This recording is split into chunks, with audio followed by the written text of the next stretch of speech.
Hello, hello, hello. Happy Friday. Welcome to everyone. Happy Friday to those in television land.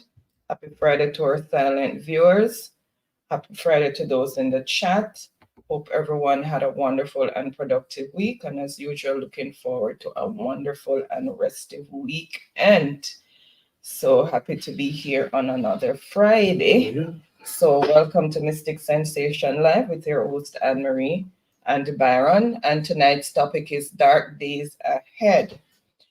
Before we get into the discussion, I just want to say condolences from us to Jamaica Carlos on the loss of his father. So it's really a rough time for him right now.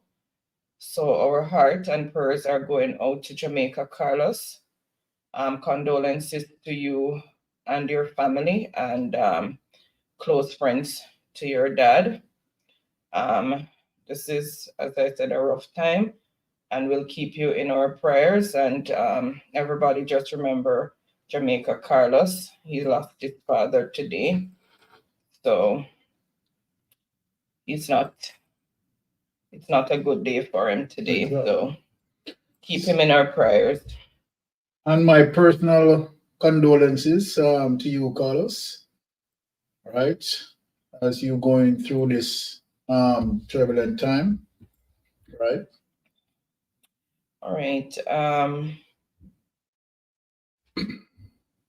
Condolences. Okay, Chocolate is saying condolences to Jamaica Carlos.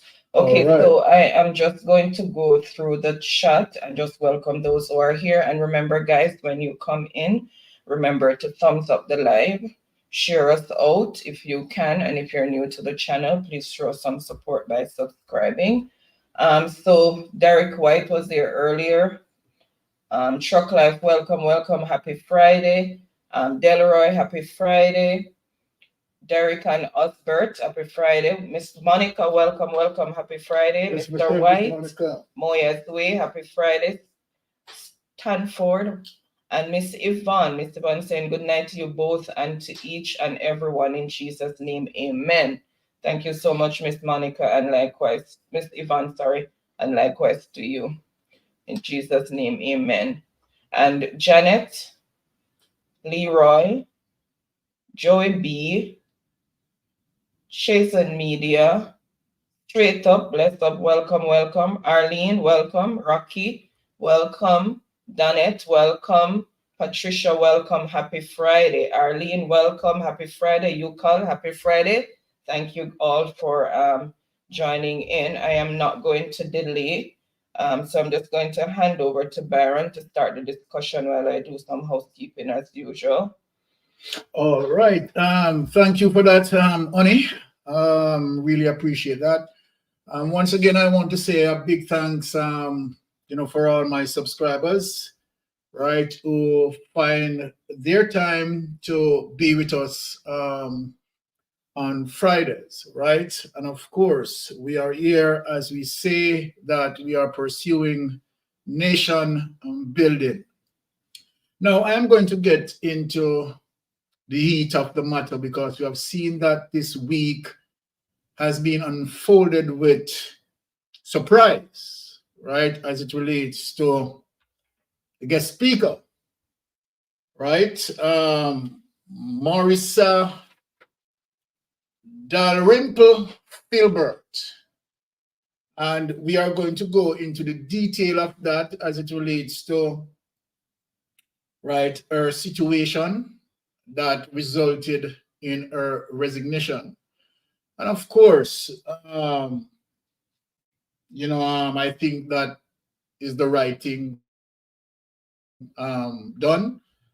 Now, we have seen again Mouthpiece Radio, let me say that, has now fully put his hand right at the front of the battlefield, political battlefield, and becomes a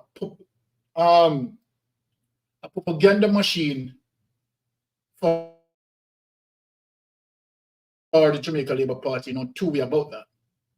Now we have seen that also that that he tend to highlight only things, right, selectively that he want to highlight. And it is a sad day when you have, a media who's supposed to strike fair and balance in terms of, its report, but just having selective memory and making particular selection as to what they decided to report on. Now, I am going to speak as it relates to Greg Christie. Greg Christie is someone who I know, and a person who is very honest. Greg Christie, over the many years that I've known him, right, will speak and will act accordingly without any bias as it relates to both Jamaica Labour Party and the People's National Party, right, providing that there are issues contrary, right, to, the laws that govern a particular behavior when it comes to procurement and, being ethical in the office. So Greg Christie, indeed, right, is a honorable person. And I've seen that you have, persons from time to time try to, have negative comments towards Greg Christie simply carrying out his task, simply carrying out his function, right? Simply carrying out and execute his job description. Greg Christie is not somebody what Jamaica want. Greg Christie is somebody that Jamaica needs. It's a necessity that we have likes like Greg Christie. It's a necessity that we have an institution as it relates to the Integrity Commission, right, to defend the rails of justice and defend in extension, right, our interests as the nation move forward, right, in getting it right. Because our politics, as it is today, with this current leader, it is being zigzagged as it relates to corruption. So I am going to play, right, a clip as it relates to someone from the G2K who wanted Greg Christie resignation. And let me speak to the G2K. This is not a tit for tat show, because Dalrymple, right, had given in her resignation simply means that Greg Christie, right, needs to give him his. This is not a tit for tat, right? Where corruption is cited, right, then, of course, she needs to step aside, and rightly so. And I'm going to prove to Jamaica at large, right, breaking it down for Jamaica as it relates to why this case against Dalrymple is a solid one, right, and why it is necessary for Dalrymple to resign. So without any further ado, we are going to play Nationwide, right, and hear what the G2K person has to say as it relates to Greg Christie, right? So that article, sorry, I am going to read that article, right?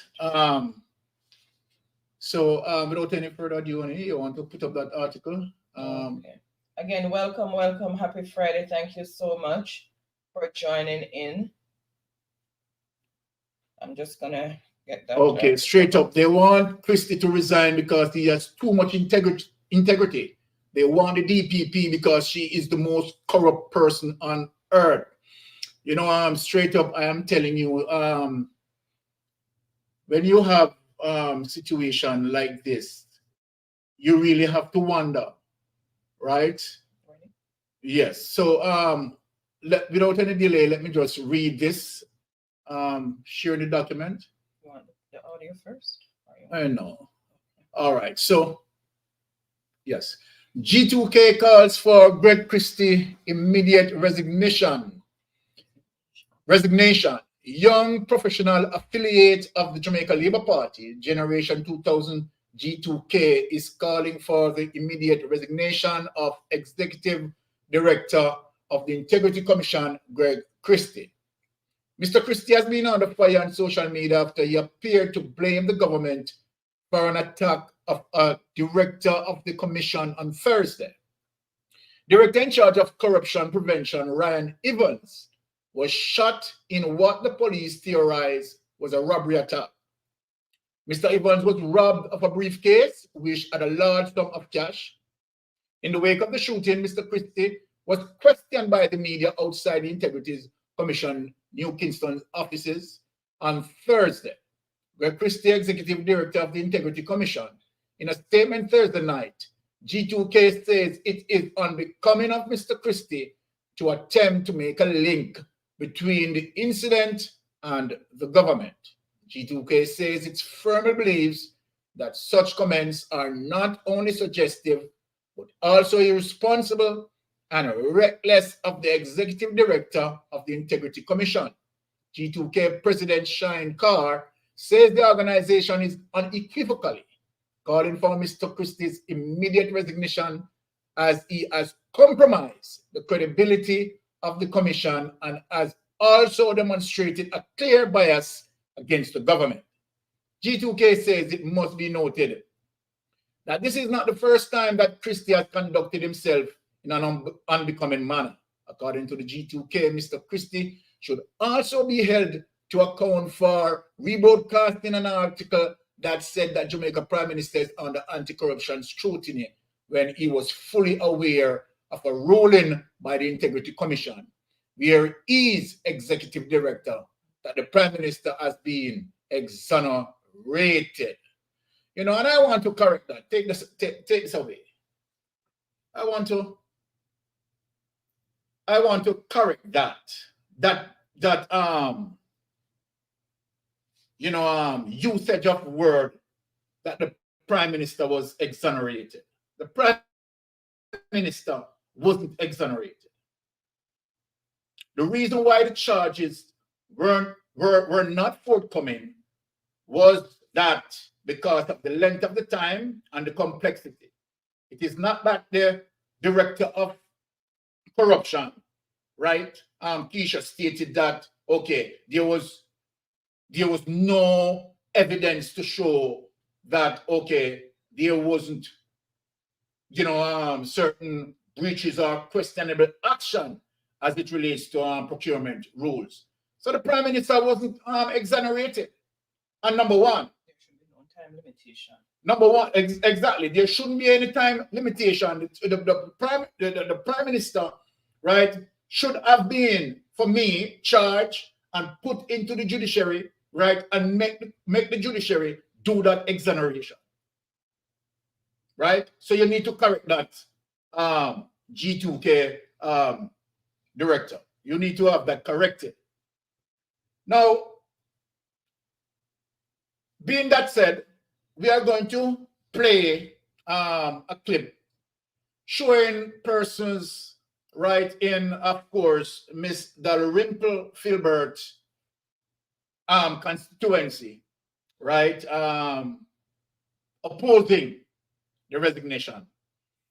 And after that clip, I am going to show Jamaica the reason why that Dalrymple, right, and let me say this, who know Dalrymple as the Speaker of the House, right, who govern who govern, right, the Ethics Committee and on the Integrity Commission Committee know the rules, knowingly knowing the rules, and breach it. That is unacceptable. And I'm going to prove it to everyone tonight. Dalrymple has clearly committed fraud as it relates to her concession. And I'm going to prove that. Her 20% concession, right? That, of course, due to her, right? She had used it wrongly and knowingly, right? Used it wrongly. And I'm going to break it down and show the entire Jamaica, right? Why it is evidently clear. And that is one of the reasons why she resigned, right? Now, if and when this put in the judiciary, obviously, there are going to be consequences. And I'm saying it loud and clear. And I'm going to prove it tonight. Without any further ado, let us listen to what these persons are saying in Miss Dalrymple constituency. You want to play that video, Annie? Okay. Poorest residents. All right.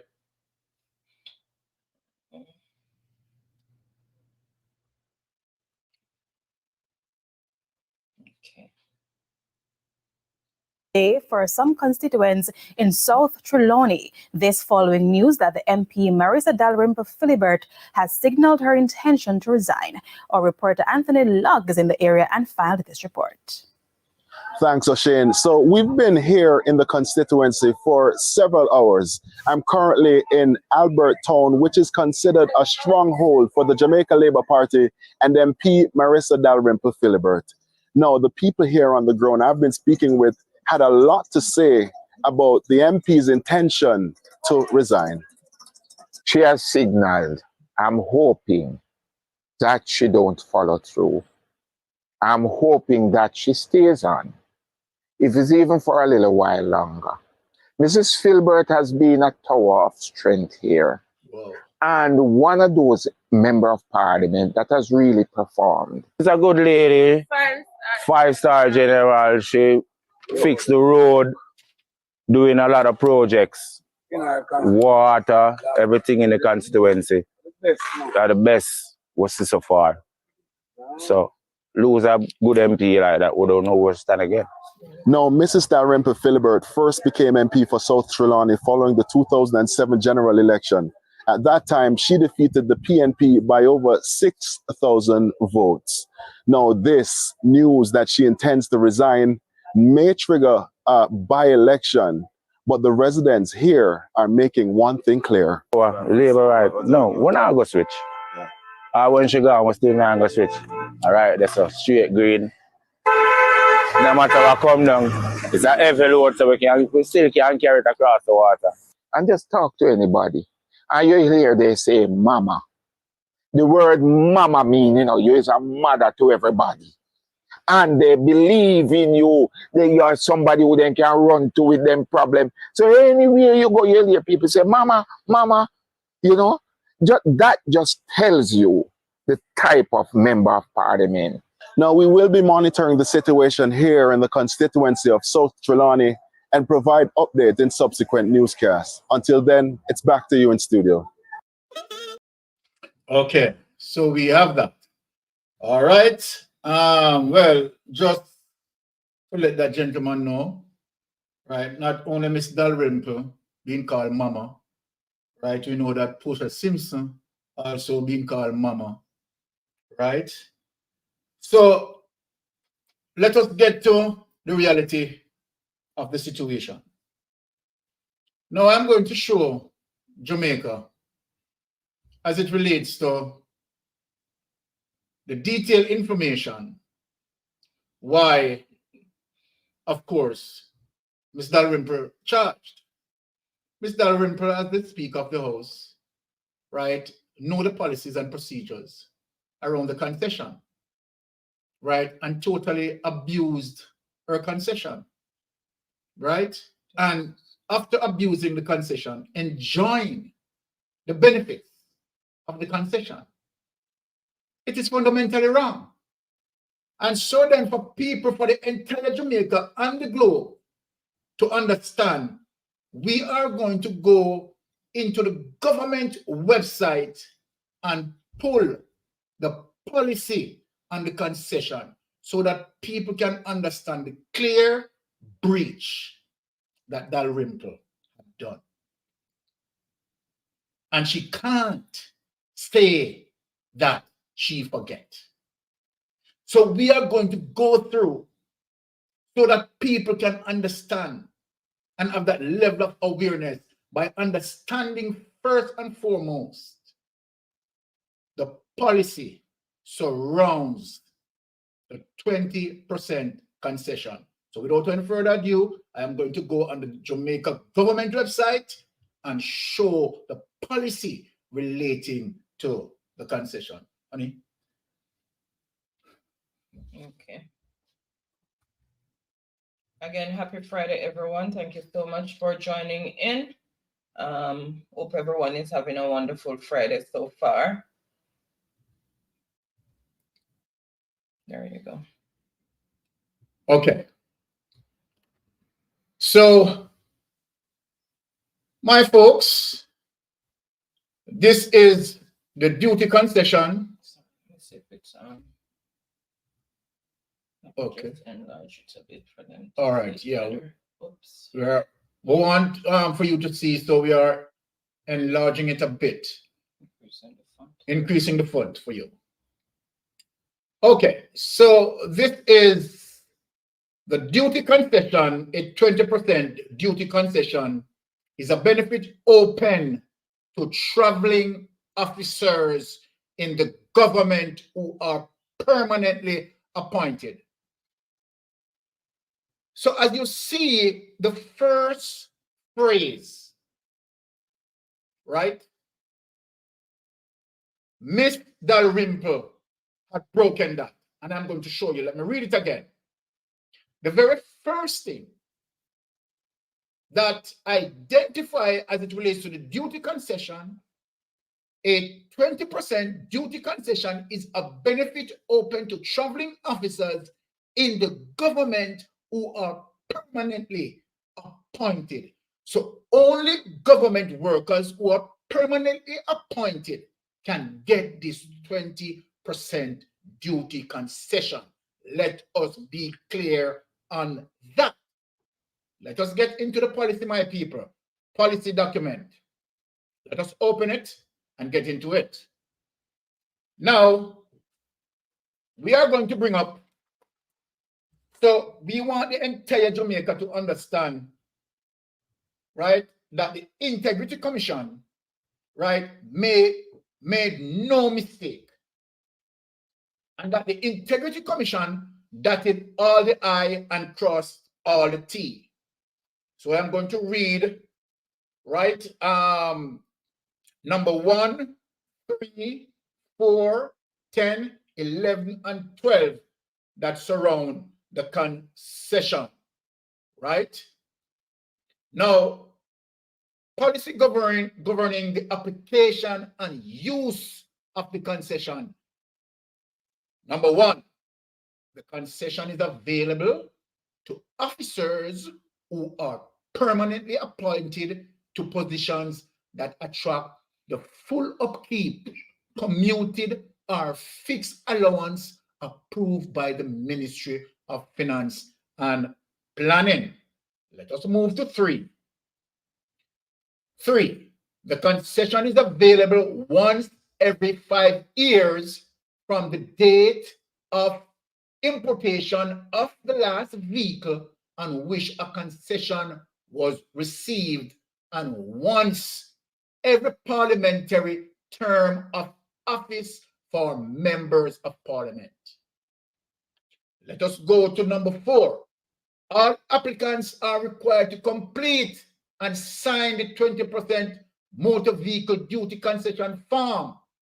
Jamaican people, locally and in the diaspora, Miss Dalrymple had signed off on this application. She had signed off on it. Let us move to number 10. It is a requirement that where the concession is utilized, claims for upkeep, commuted fixed allowance must be made in respect of the most recent vehicle secured at a 20% concessionary rate of tax. Claims in respect of any other vehicle should not be honored except as provided for in the staff orders for the public service. So my people, let me tell you what happened. Miss Dalrymple had made claim for the upkeep and commuted of fixed allowances on that vehicle as a result of the 20% concessionary rate. That's what Miss Dalrymple had done. Number 11, where the concession has been granted, the vehicle should not be sold or otherwise disposed of within 3 years of the use of the concession, failing which the GET, GCT, STT remitted becomes payable in full if you breach this.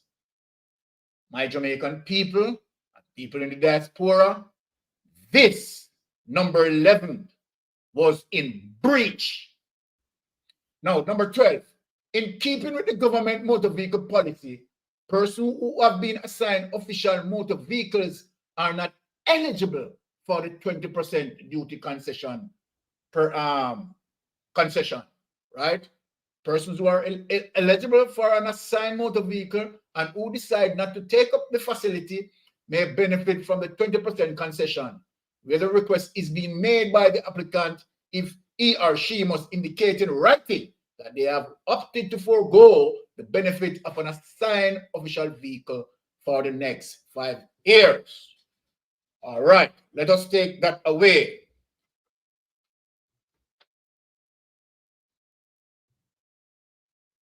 Okay, so my people, now we have understood, right, as it relates to the policy that govern the concession, right?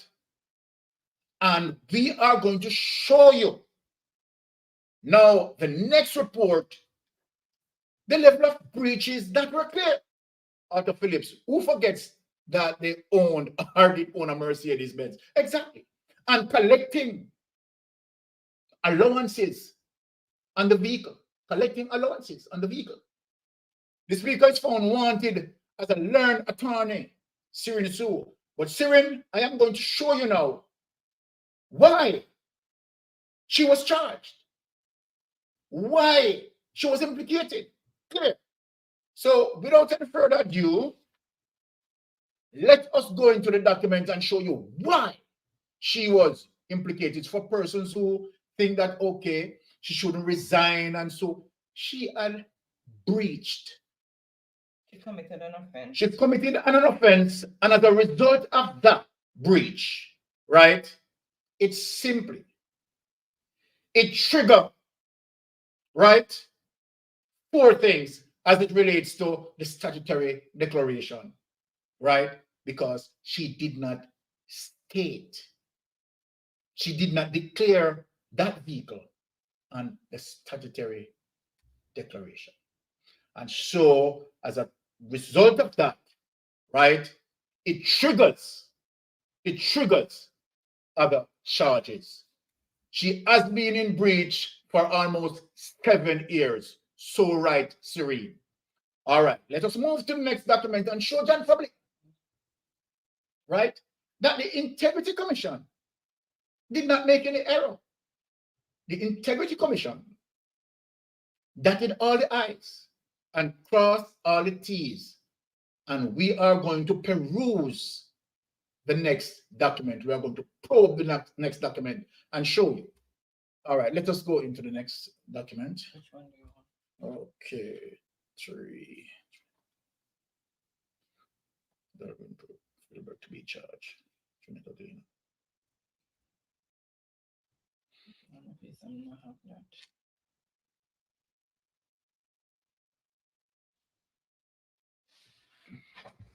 All right, we're coming up with the document, my people. All right, just bear with me because I want to go through this in a chronological sequence, right? So you can see that the Integrity Commission, right, did not make a mistake as it relates to recommend yes or yes. Okay. All right. Let me share it. Now. Yes. Over here. Okay, guys. There we go. All right. So we are going to go through this document and show you the exact areas that caused her to be charged. So, my Jamaican people, let us read together. Dalrymple Filbert to be charged for alleged false Integrity Commission declaration. This was published Tuesday, September 19, 2023. Let us read. The Director of Investigation said, given that the vehicle was purchased using the concession due to her, it formed part of her assets and should have been disclosed in her statutory declaration. That within itself is an offense committed, offense number 1, clear, because she did not declare that. But let us go into the reasons. The Integrity Commission's Director of Corruption Prosecution, Keisha Prince Kamika, has ruled that House Speaker Marissa Dalrymple Filbert should be charged for making a false statement in a statutory declaration in relation to a Mercedes-Benz motor vehicle, right? The charges concern her declarations from 2015 to 2021. All right.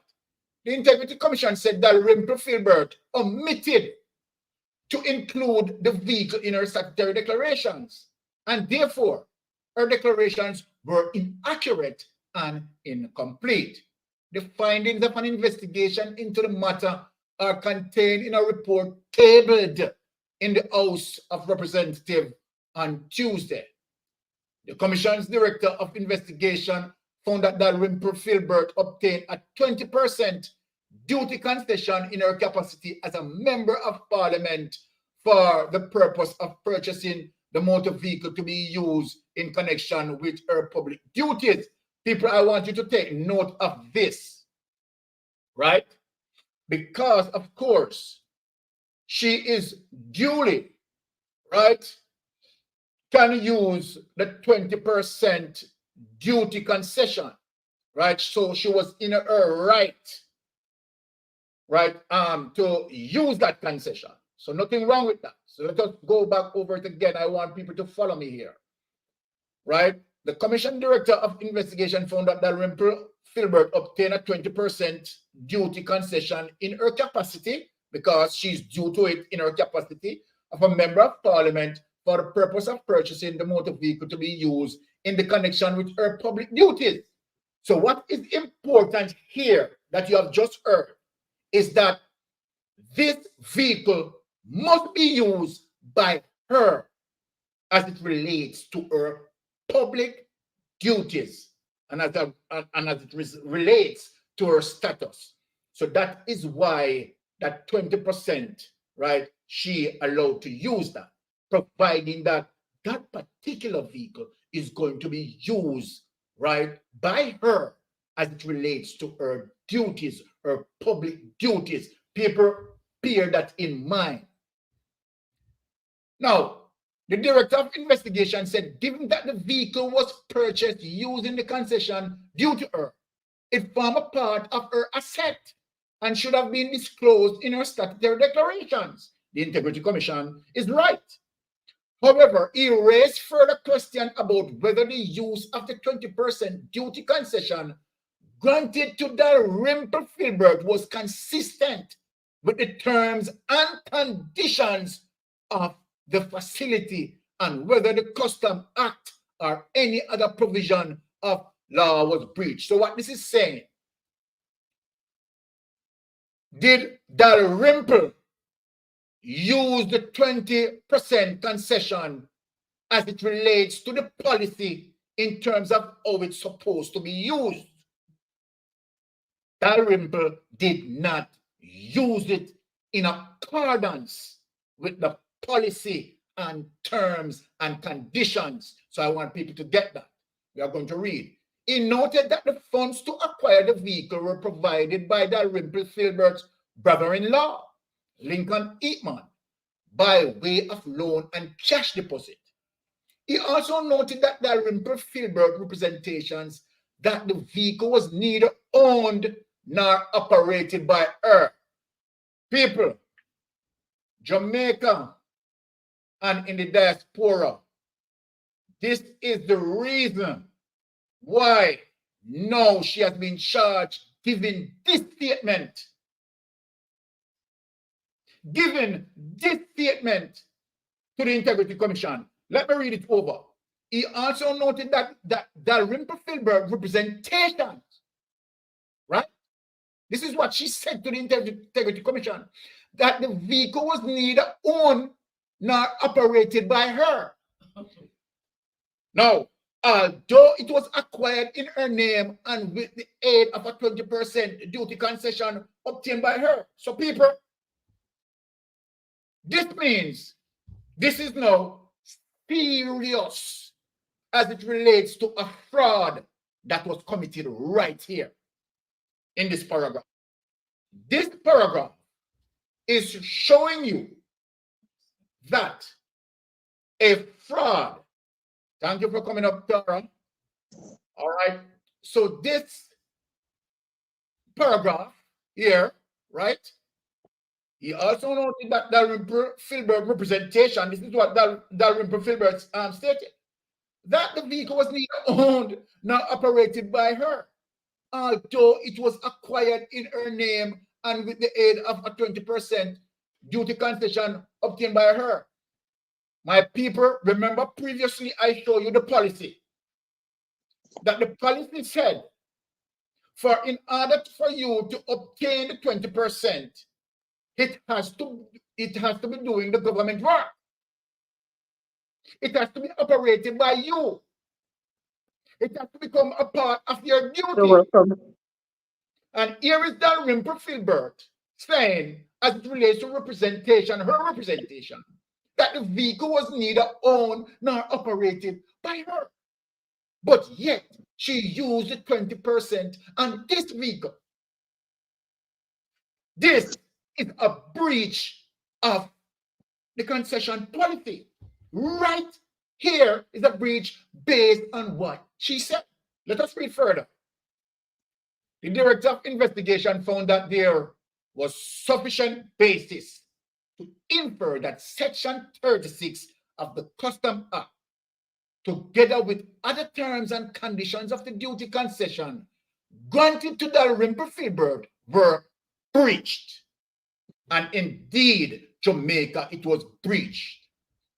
It was breached because Dalrymple stated out of her own mouth, out of her own account, that the vehicle did not own by her. Her own mouth, her own words convicted her in this breach. It is curious that the accounting or accountable office at the House of Parliament did not discover that claims for motor vehicle allowances by Mrs. Dalrymple Filbert were being made in breach of the relevant legislation and circular, the Director of Investigation stated. He noted that the application for duty concession by Dalrymple Filbert was made through the House of Parliament, and they therefore had actual or constructive knowledge of the same, as well as the terms and conditions attached thereto. The Director of Investigation concluded that motor vehicle allowance is paid in spite of the breaches identified.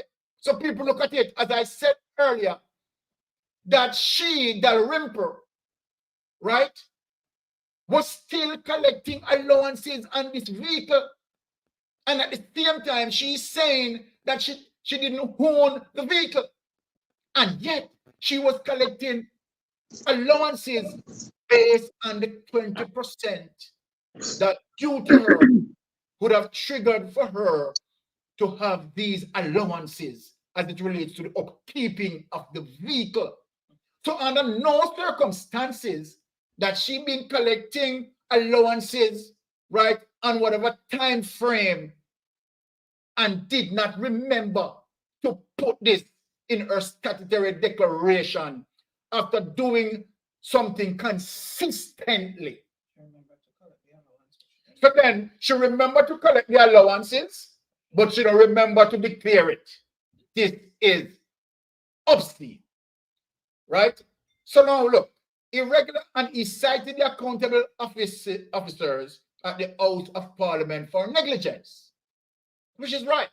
He recommended that the report be referred to the Financial Secretary to take the necessary action to recover the allowances paid to Dalrymple Filbert, because she's collecting allowances, right, using the 20%, right, because the 20% triggered as it relates to the upkeeping of the vehicle, right, you will get these allowances. The Director of Investigation report was also referred to the Director of Corruption Prosecution for consideration, and in her ruling was tabled in the House of Representatives alongside the report on Tuesday. Upon careful consideration, it was determined that Mistress Marissa Dalrymple Filbert should be charged for 4 counts of breach of Section 15(1) subsection B of the Parliament Integrity of Members Act 1973 for making a false statement in a statutory declaration for the period ending December 31st, 2015, February 25, 2016, December 31st, 2016, and December 31st, 2017. It was also determined that Mistress Marissa Dalrymple Filbert should be charged for 4 counts of breach of Section 43, subsection 2, subsection A of the Integrity Commission Act 2017 for making a false statement in a statutory declaration for the periods ending December 31st, 2018, December 31st, 2019, September 3, 2020, and December 31st, 2020. She stated in her ruling, take that away. So let us sum up this. Let us sum up this, my people. So Tara. Welcome, Tara. Happy Friday. Right? It is clear that Mistress Dalrymple, right, had utilized a 20% concession rate, which they're allowed to use that every 5 years. Bring up that, John. Welcome, John. Happy Friday. Hi. Good to see you. Hi, John. Bless up yourself. Thank you to be on the panel. Panel rich tonight. I love it. Good evening, everyone. Thank you. So, as we can see, where it is very clear that Ms. Dalrymple, as the Speaker of the House, would have known the policy surrounding the concession right policy. She is the Speaker of the House. She had used it prior, right? Every 5 years, right? A member of Parliament, in that respect, in that capacity, right, get allowance, the 20% allowance on that particular vehicle that they are going to use for the government business, the people's business, to get a 20%, followed by allowances to upkeep the vehicle. So under no circumstances, Dalrymple would have forgotten, right? Under no circumstances, because on a consistent basis, she has been collecting those allowances. Sarah? Good night, everyone. Thank you to be on the panel. Oh, welcome. Once Mr. again, John, how are you? welcome you on the panel. Now, so that is that with Miss Dalrymple, right? Now, of course, we have a rich panel tonight. And so then we're going to step away from Miss Dalrymple and get into the nation business. Because when it comes to the nation business, you know, Brother John is very serious, right? And that's why he's here, right? So we are going to get to the nation business. So by doing so, we are going to highlight, right? Of course, the People's National Party conference, right, for 2023, and listen to some of the policies that Mark Golden stated, and then we will come back and then we will make some assessment and that Dr. John Lennon also, right, will be tuning in where that issue is concerned. So we are going to listen to some of what Mark Golden policy mandate set for the future as it relates to him becoming the incumbent government. All right, without any further ado, let us find that clip and let us tune in. Again, happy Friday, everyone. Thank you so much for tuning in. Really appreciate each and every one. Okay, let me just bring this up here. Time come, cleaner, time come.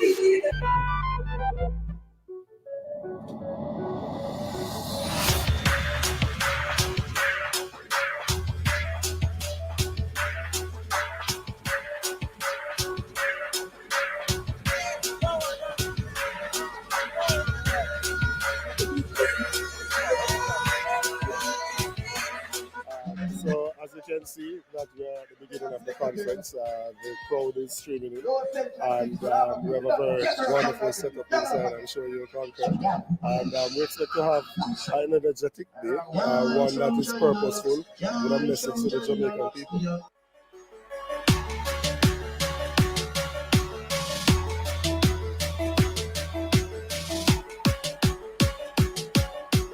The comrades are excited, energized.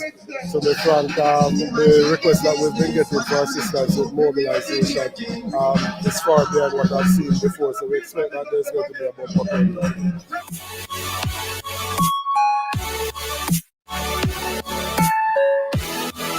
There's one simple hearing hack anyone can use to improve their hearing almost overnight.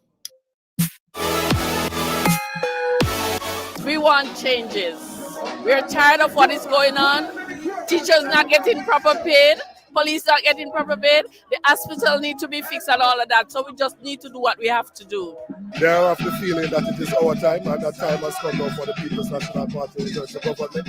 So it's critical. So now we're sending a message. You know that we're ready. We're sending a message as to the issues that we'll be taking on. And so, you know, I think it will be a good conference for Jamaica for them to see that the People's National Party has got themselves into a position to reclaim government, and that they'll see that we're getting there not by default, but by deliberate, purposeful action, and that we're seized of the issues that are affecting the country, and we have practical solutions. Where did you come from, Joe? I've been married long time. Where did you come from? Where did you go?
more than 50 years. And I've visited similar conferences overseas, but I can tell you, nowhere in the world do they have anything like this. A gathering of the People's National Party in annual conference.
We must reform the Constitution to complete the decolonization process. We need to decolonize Jamaica once and for all.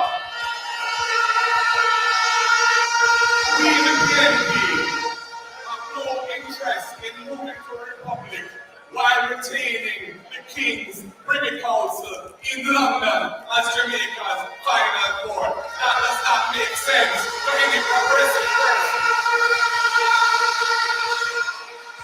Jamaicans need a final court where they don't need a visa to go there and where the costs of attending court are not way out of their reach.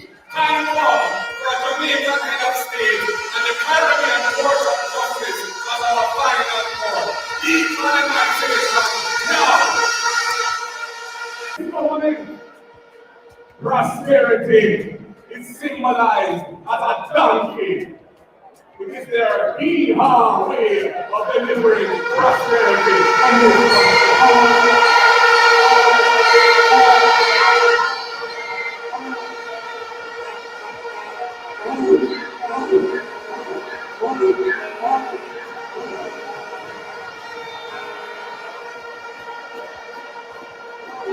their concept of prosperity is a piece of work, a low-tech solution for modern-day problems.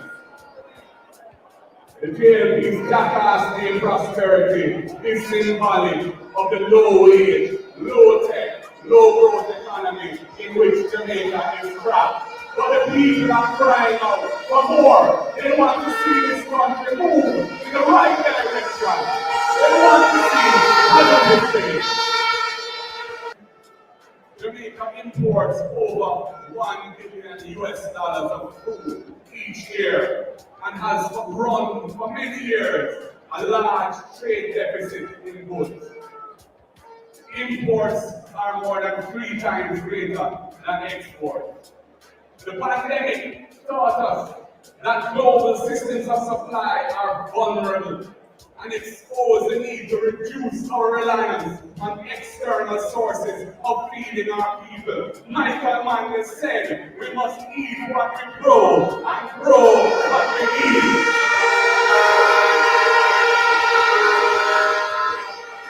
It is still relevant today.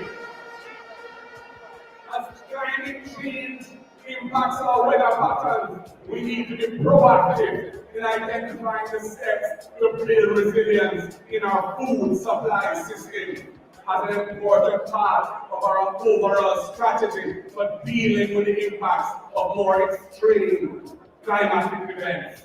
As Prime Minister, Sister P had the vision to establish climate change as a specific ministerial portfolio responsibility as far back as 2012. In fact, our chairman for life, Bobby Pickersgill, was the first minister. We will begin the work and continue. Can't go? Do this. Fiber helps you poop, right? Nope. What about drinking? The work that started then to continue to prepare Jamaica for what is to come. Difficult for our economy to compete with the rest of the world and making life hard for our consumers of electricity. The government is not serious about dealing with this problem.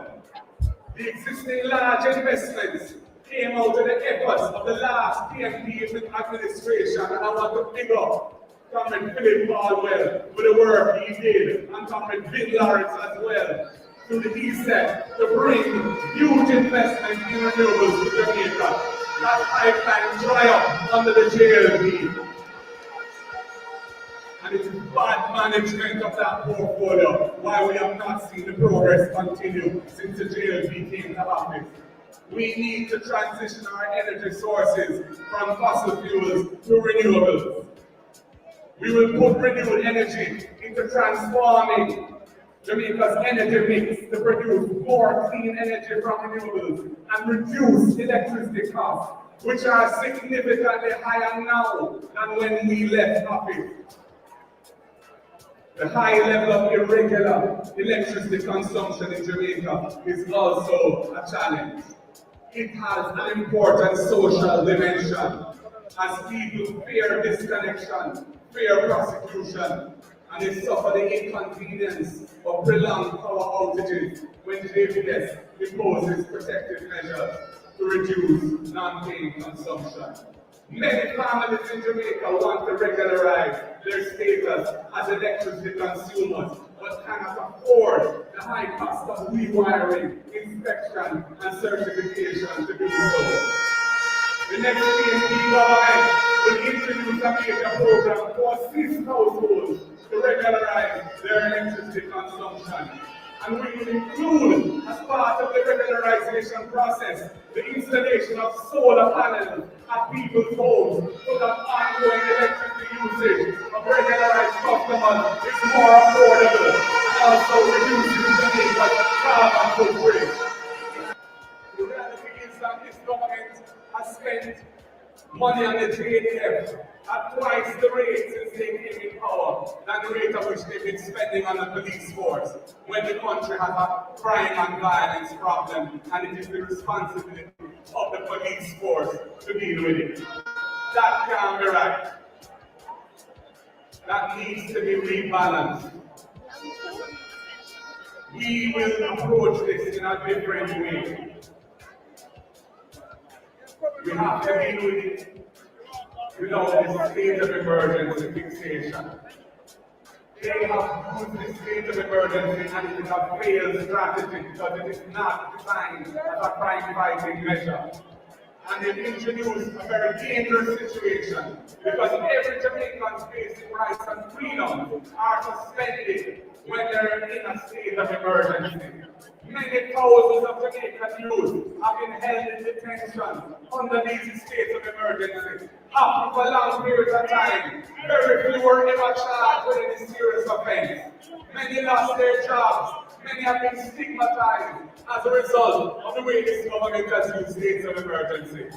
We understand what it will take to achieve higher levels of inclusive and sustainable economic growth to drive national development. It must be built on principles of integrity, inclusion, equity, and justice. We believe that the Jamaican people have the power to make this happen, and it requires the leadership of the People's National Party to take Jamaica forward on this great mission of hope for our people. Time comes now.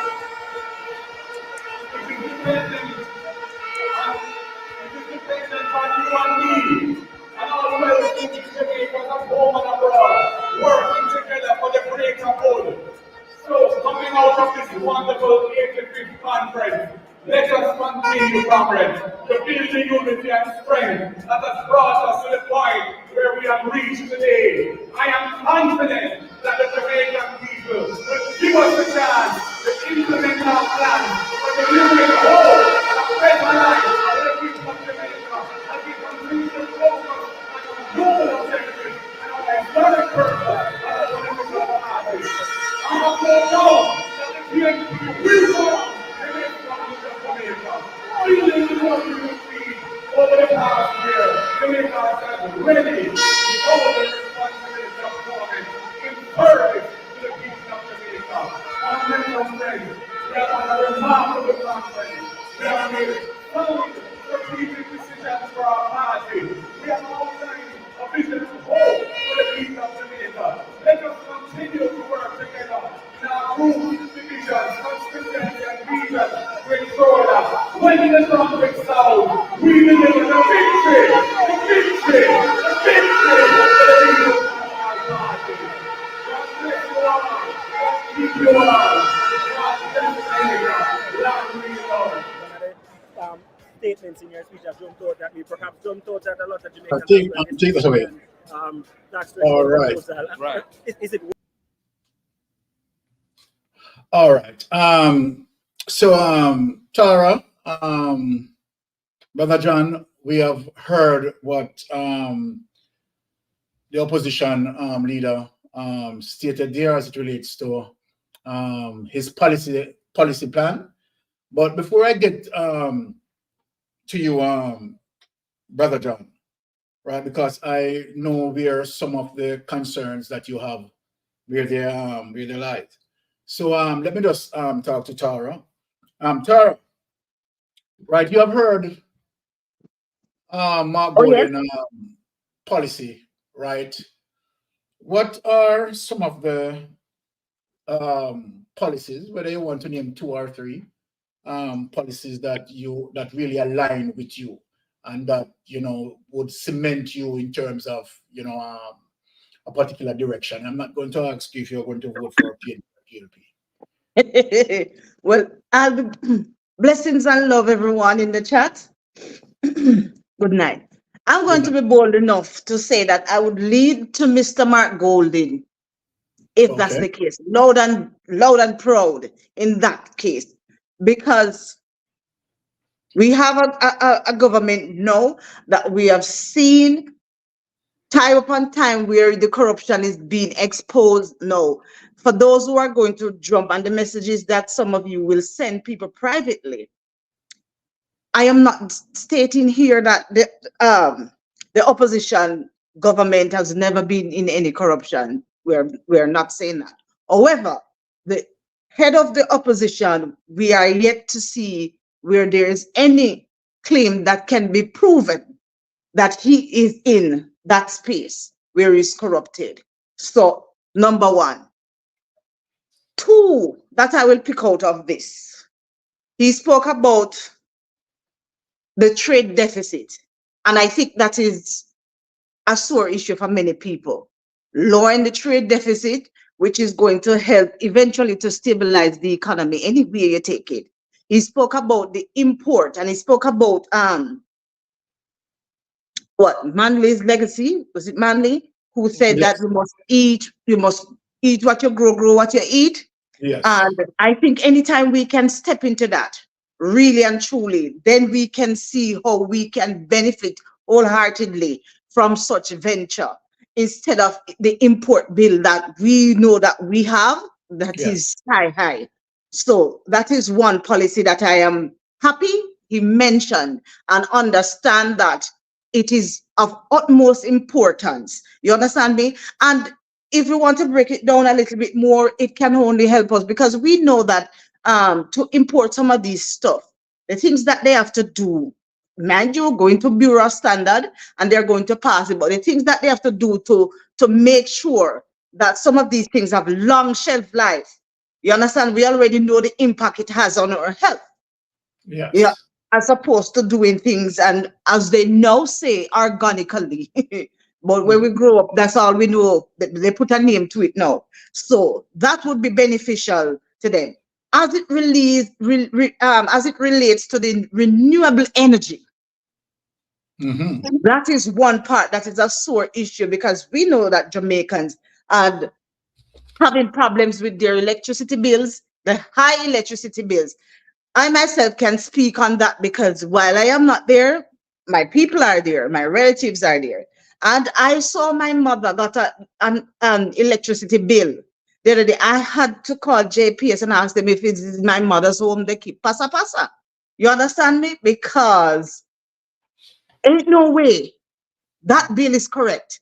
And when they consulted those who they're supposed to consult, they say, oh, it's an estimated bill. So you estimate a bill that is near $70,000 for a house where you have few people living and minimal use, and you are going to stand on it and say, oh, well, that's the estimation. You understand me? So I know it's a sore issue, not just from me personally, but for many, because they're suffering. And JPS, in my community where I'm from, everybody know when that red van coming up and they dare to put the Jamaican flag draped across it, people running and walking because they know it's light cut time. You understand me? So I think if we can get into that and get into all the other source of electricity that is available to us, tap into that and really come up with a plan that it can benefit not just those who are high ranking, who can afford solar this and solar, but make things affordable for the little man down there to be able to benefit from that. Because a lot of times when these proposals come to the fore too, it may be implemented, but the little man is locked out. So I like that Mark is touching on that. I like that he put that forward. And I think there are many others that he touched, but those two really caught my attention. And he seemed to be on a path, and he seemed to know that these are needs for these people, and he is in touch with the little people on the ground. Okay, so clearly you're saying, Tara, that the things that that make it for you is integrity and honesty within the government. Most definitely. First and foremost, right? Good governance. And of course, you touch on renewable energy, right? As what you had spoken about there. And those are the main things that cut it for you. So thank you for the contribution, Tara. And so then, of course, it seems like you're treading into a direction that they might, of course, see the orange water. Okay, all right. So, Brother John, I know where your heart lies, right? And I'm asking you, because you have listened to Mark Golden, speaking on policies, right? Can you say what are the policies that, totally in your alignment? Well, I'd say that if policies don't have any, there's no meat on the bone, is there really? It's easy to talk about renewable energy when there's very little he can do about it, because he and Paul, they colluded with the World Bank for us to have liquefied natural gas instead of going to solar. They were in power in 2015 when they had discussions with the World Bank and the IDB and JPS, and they decided amongst themselves to transition us not from Venezuelan oil, but they decided we'll have American LNG. So we've got to go on. So John, let me ask you a question. So basically what you're saying, because you're making reference from a 2015 situation. And so then is that to say that what he's saying now in terms of renewable energy, you don't believe that he's going to be progressing in that direction? Is that what you're saying? Yes, I am saying that, because it would be piecemeal. If he wanted to really make a statement, he would say that, look, we have many communities without electricity at the moment. And what we will do, if we were in power, is going to these communities and putting solar power there. But what was he talking about? Regularization. That's what he talked about. Well, hold on, let me just give you a correction there. I'm almost certain that he had spoken about solar panel, right, distribution to homes, right? I'm almost certain that I've heard that. He did say that, but that is in conjunction with JPS. So what he's saying is it will lower the bills. So he's saying JPS will be there, and also they will also put in solar panels as well. I'm saying that in many areas in Jamaica, people are without electricity, and they could have electricity in a matter of weeks if he just said, what we will do is put in solar panels into these areas, and then we will just completely negate, have nothing to do with JPS. What we have in Jamaica is a situation where JPS is the only supplier of electricity. The government can't get involved. He'll have to change we would have to change the Electricity Act. We'd have to change the Electricity Act for the government to step in and take over where JPS is negligent, because JPS is negligent in not supplying people with electricity. It's 2023. Everybody should have electricity. All right, but to be fair with him, John, isn't that he has to apply a sort of staff approach in that process to the fact that, right, there would be already a contract in place as it relates to JPS monopoly, and so then he can't just just jump and just do just cut them just like that. But what he's talking about, a process of slow, right, evolution out of that, or a slow transition, right, out of the use from for fossil fuel. I didn't hear he's talking about collaboration with JPS. Maybe I missed that, but I didn't hear that, right? But he's definitely speaking as it relates to renewable energy, right, and distributing to homes in Jamaica, and that really aligned with me. But let me say, I'm not saying that he didn't say that, but I didn't hear that, right? But I think in terms of Mark Golden policy, and Mark Golden speaking about renewable energy, right, which that is a primary issue as it relates to many Jamaicans who are feeling the pinch with high electricity bill. And here we have a government, right, that, actually speaking about renewable energy, right? I think we don't want to be, judgmental to say that, okay, all right, it is just talk. There's no, you don't think that there is any meat on the bone. I think as it relates to the process and what he said publicly, right, there should be a period where we analyze such performance, right, as it relates to certain implementation of policies moving forward in those directions. And if we said 2 or 3 years, right, we don't see any progress making towards that, then no, I think no, we could say, right, or bring him to bear, right, because what he had said, he had spoken publicly, and social media have it, mainstream media have it, right, and those are the things that will come back to haunt him, right, in the next 5 years, right, if he had become the incumbent government. So I think it's to be fair to him, right, we have to give him that chance, right, to prove himself. But John, this is what I'm going to say on certain things in terms of, taking a parallel side with you, John. My question is, right, since Mark Golden spoke of those solar panel, which is a very good idea, of course, because we want to win ourselves, from depending on fossil fuel and so forth.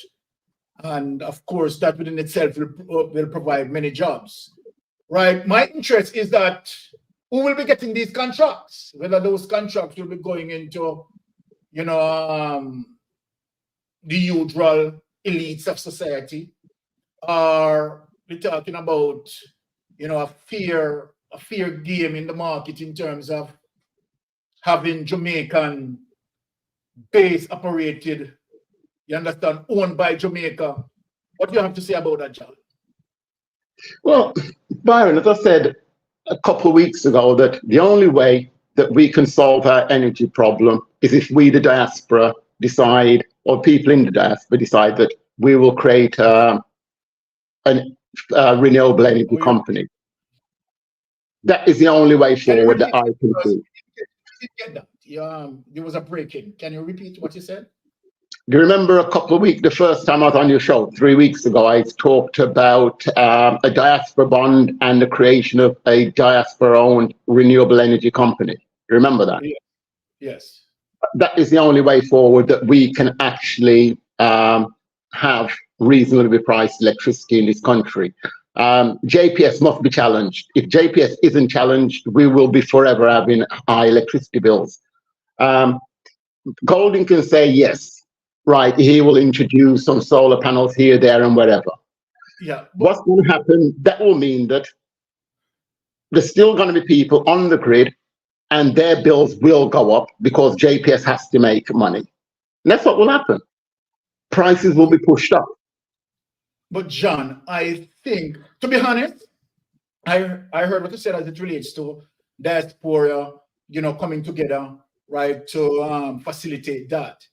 But again, John, we have to anticipate that there's a government, right, in power, and there are going to be policies.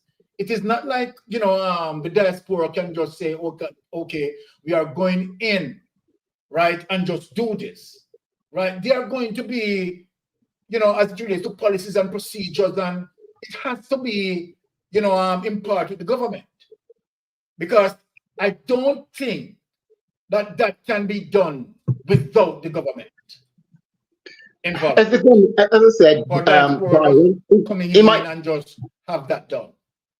Look, the government is a handful of people, and we're 3 million. We put the government in charge.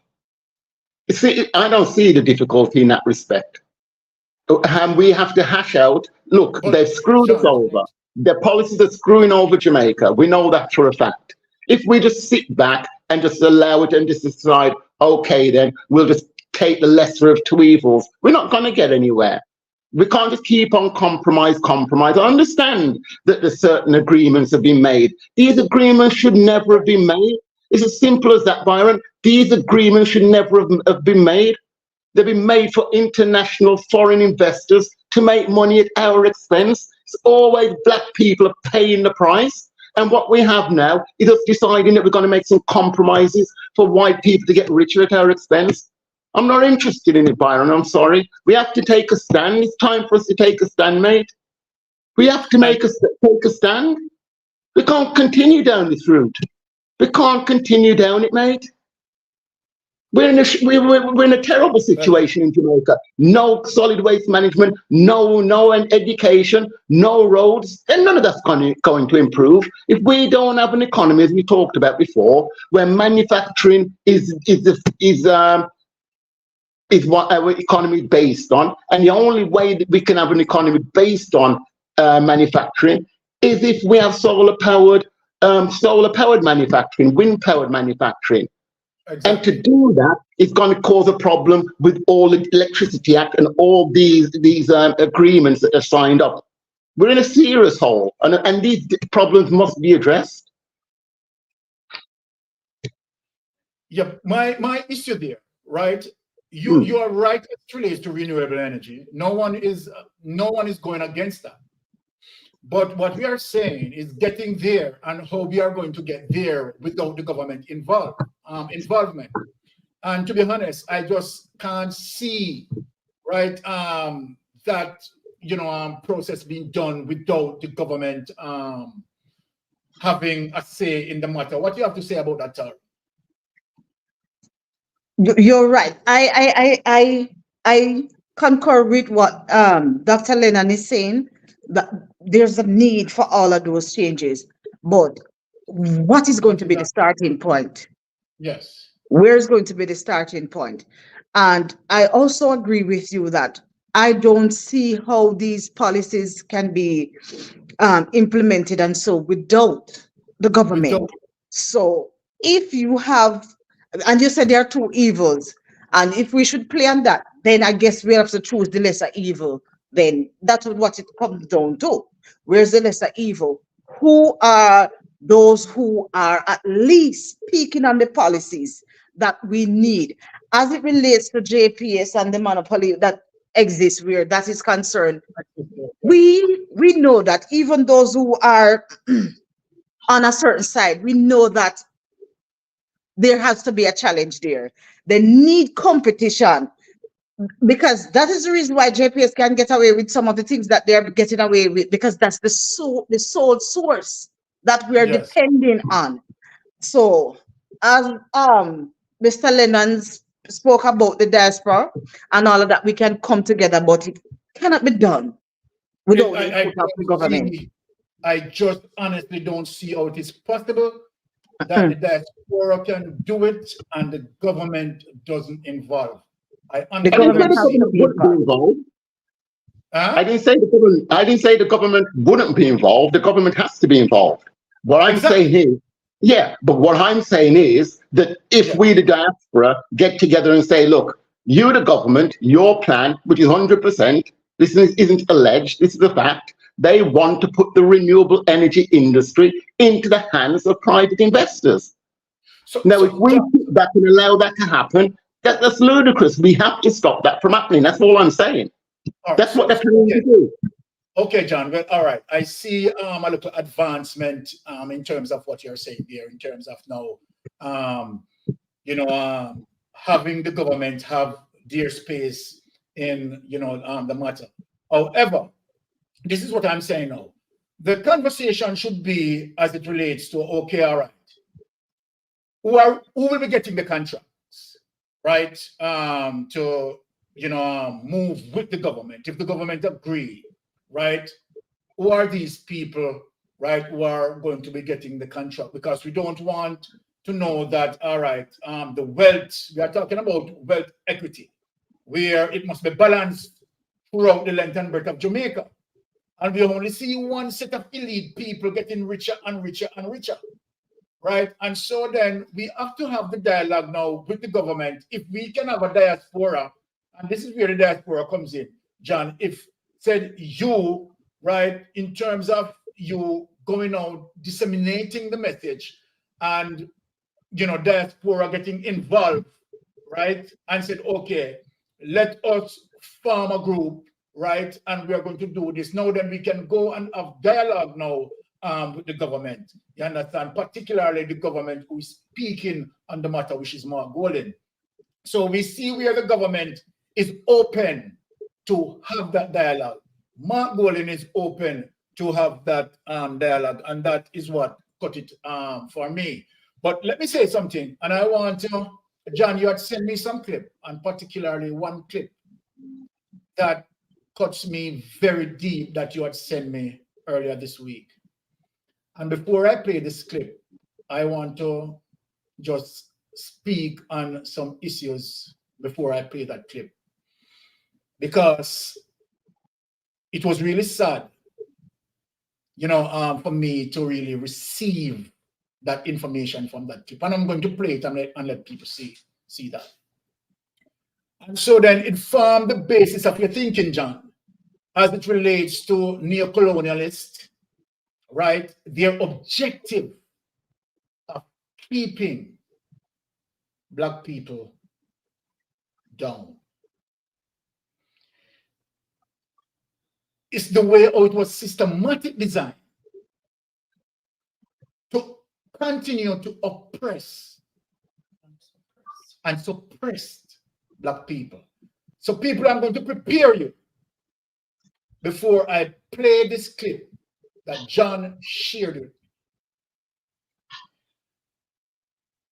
This, when I process that clip, it moves my heart. So people, let me warn you before you process this clip. And so then we understand where John is coming from. when John is eating out on a sort of philosophy,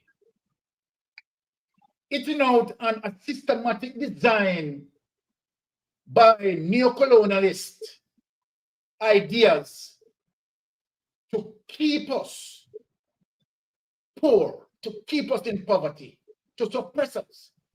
So we understand where John is coming from, John bleeding heart. Because it is a systematic design for us to be in poverty. So please, I'm going to play the clip, and people have this process in our thoughts, and we are going to discuss this. This is several things that have been happening to us over 300, 400 years. And it is time now that we need, for me to play this clip, we are saying to all of us, that we need to study, to show ourselves approved. We need,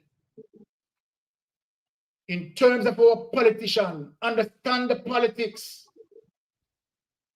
right? And when we say we don't support capitalism, you will see why. So without any further ado, let us play that clip. Again, an umbrella welcome to everyone. Happy Friday. Let me just bring up the here. So, yeah.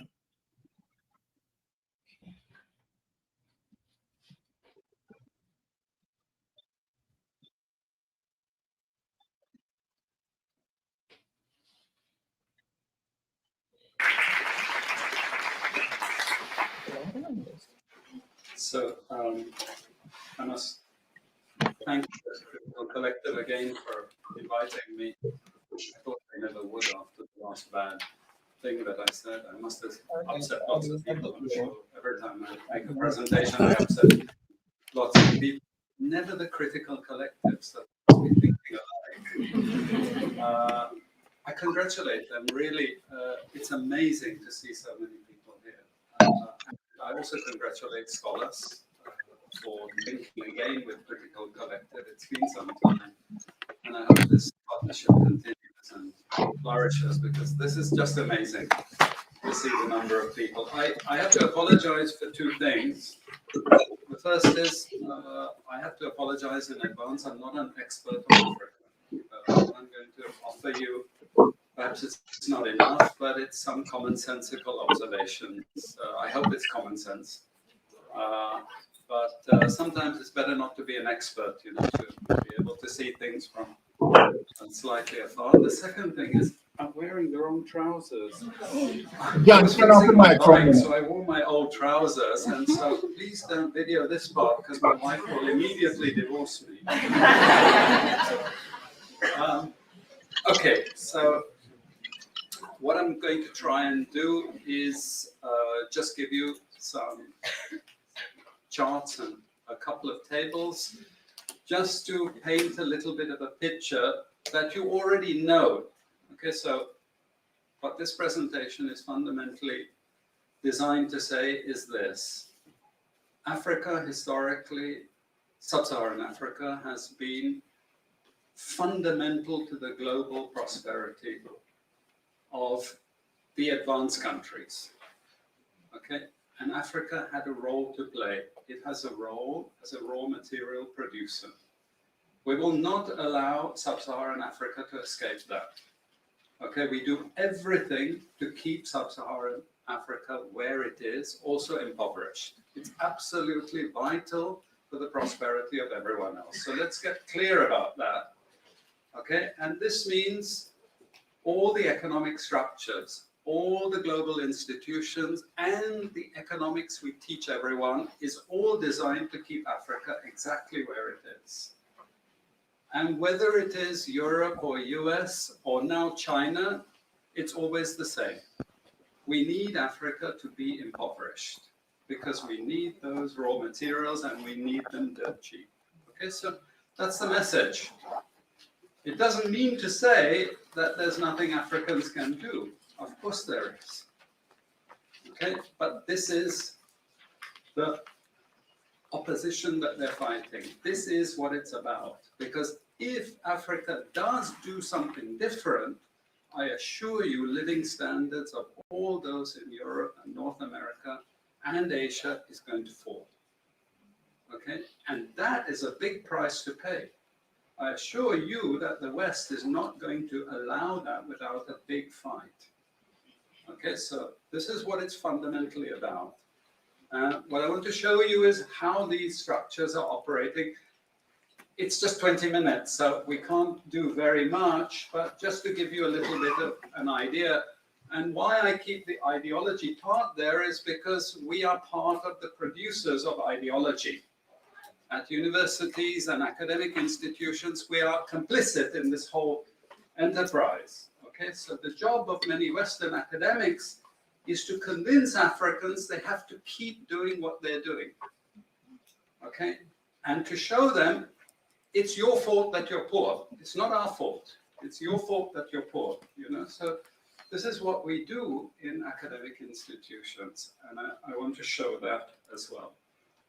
We just start. This is what it's basically about, so you know what it's about. But I want to just show you the extent to which Africa is specializing in the production of raw materials and basic agricultural goods. We know the basic forces that have caused this underdevelopment. We know it's colonization. I will not discuss that very much because my colleague speaker is going to go into some aspects of this. But I do want to discuss the global economic structures, the global financial institutions, and economic ideology, briefly, to give you a flavor of those. Let me start with this. You can't really see it so easily, but if those of you who are interested, you want the PowerPoint, I'm sure we can make it available to you. But the thing that you really need to see is the top line. Okay, and the extent of dependency is captured by this statistic at the top. Okay, and you compare it with all other income groups, and what you see is essentially in that one statistic how dependent sub-Saharan Africa is on raw material production. Okay, this is the very heart of what makes sub-Saharan Africa beat. Okay, here, just to have a look at one very important additional statistic, with all this export coming from sub-Saharan Africa, how much does sub-Saharan Africa account for in terms of global trade value?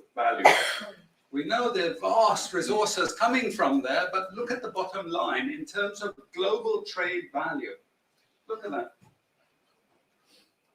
0.5%, 1975, 0.95%, going down to 0.1. To 0.1.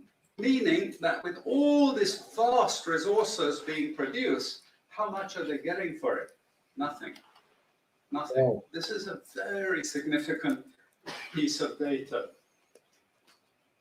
Then I just want to show you what has happened to sub-Saharan Africa, because what we know, and from all studies, no country ever develops without manufacturing. Okay, producing raw materials will not take you anywhere. Producing basic agricultural goods will not take you anywhere. And let's have a look at how much manufacturing activity takes place in sub-Saharan Africa. We can look over the last 15 odd years, 15, 20 years. And we see manufacturing has actually declined as a percentage of the total. This is percentages of total production in sub-Saharan Africa. How much of it is accounted for by manufacturing? So this figure here is 17% of the total. Most of the rest, when we talk of industry, it includes manufacturing, but the bulk of it is mining. Okay, raw material extraction. This is the bulk of it. And here we see actually raw material extraction has stayed the same. What has caused industry to fall is the fall in manufacturing production. This is deliberate because we will never, as Western economists, as Western policymakers, we cannot afford to allow Africa to industrialize and start producing manufactures. Okay, so we will do everything to stop that. And I'm going to show you how we actually block that. It's obvious in certain ways, but it's less obvious in other ways. Now, we have actually seen periods of rapid growth in sub-Saharan Africa, misleading people, saying, oh, you know, we're now doing much better. And this has happened recently. Recently, I've had students come and tell me, we've done much better now. And you can see growth rates rose quite sharply in recent times. Now are starting to go again down. But if you look historically, the same thing happened earlier. Why? Because in these two periods, we had East Asian rapid industrialization processes. So in the earlier period, we had Japan and Korea and Taiwan. Okay, rapid growth, sucking in raw materials from Africa, driving up the prices, and then sub-Saharan African countries grew. Exporting raw materials, they grew. But after those countries finished industrialization, then sub-Saharan African growth rate again fell. Okay, but along comes China, next wave. Okay, again, sub-Saharan African growth rises, but now China is going down. As many of you now know from the press, China is going down. But sub-Saharan Africa is going down even faster. And we're going to go back to where we were again, with very low prices of raw materials, very low growth rates, and again, the sorts of poverty that we saw once before. Because, bottom line, sub-Saharan Africa is condemned to this role, just the supplier of raw materials, not a manufacturer. Very recent data showing emerging markets that produce raw materials against emerging markets that produce manufacturers. And you can see now with the weakness in the global economy, it's the emerging markets, that's the red line. It's those countries that are suffering the most, the emerging markets producing raw materials. They're suffering the most. And here it translates into their currencies being butchered. Okay, the currencies are collapsing of these countries, and many of them are sub-Saharan African countries. Some of them are Latin American countries, okay, who also rode that same wave. They thought that raw material production was going to save them. But now they're facing terrible problems. And I'm sorry to say, it's just going to get worse in the next 2 years. It's not going to get any better. And this is what it does in terms of gross domestic product. It's the blue line you should look at. It's the blue line compared with the red line. And what we know is that blue line is really going to go down sharply in the next 2 years. Okay, so relative to the rest of the world, sub-Saharan Africa is going to suffer. Again, why? Because it's condemned to this raw material production. This is basically why. How is it condemned to that? Well, the first and most important is the economic structures. After colonization ended, we needed new structures to keep these countries where they were. Okay, and the first of those is aid. Okay, we give them aid. Aid for what? Actually, we give them aid to keep repressive regimes in power. That's all. Okay, we're not giving them aid for much more except a little bit of infrastructure to make sure those raw materials get to the ports and aren't gotten out of the ground. But for the most part, we give repressive regimes money and power and guns to keep that system going. This is what it's fundamentally about. All the hypocrisy about transparency and democracy and bullshit like that, it's all bullshit. Wow. And at least the Chinese don't enter into that bullshit. They say, we don't care about the whole political environment, we just give the money. Okay? And it's for raw material extraction, period. Okay? Number two, and this was a very important one, still is debt. I was telling some of my students today, was it today or yesterday, about Confessions of an Economic Hitman. Do you remember this? Have any of you heard of this one? Confessions of an Economic Hitman. It's a book written by John Perkins, who used to work for a very nebulous, opaque bank.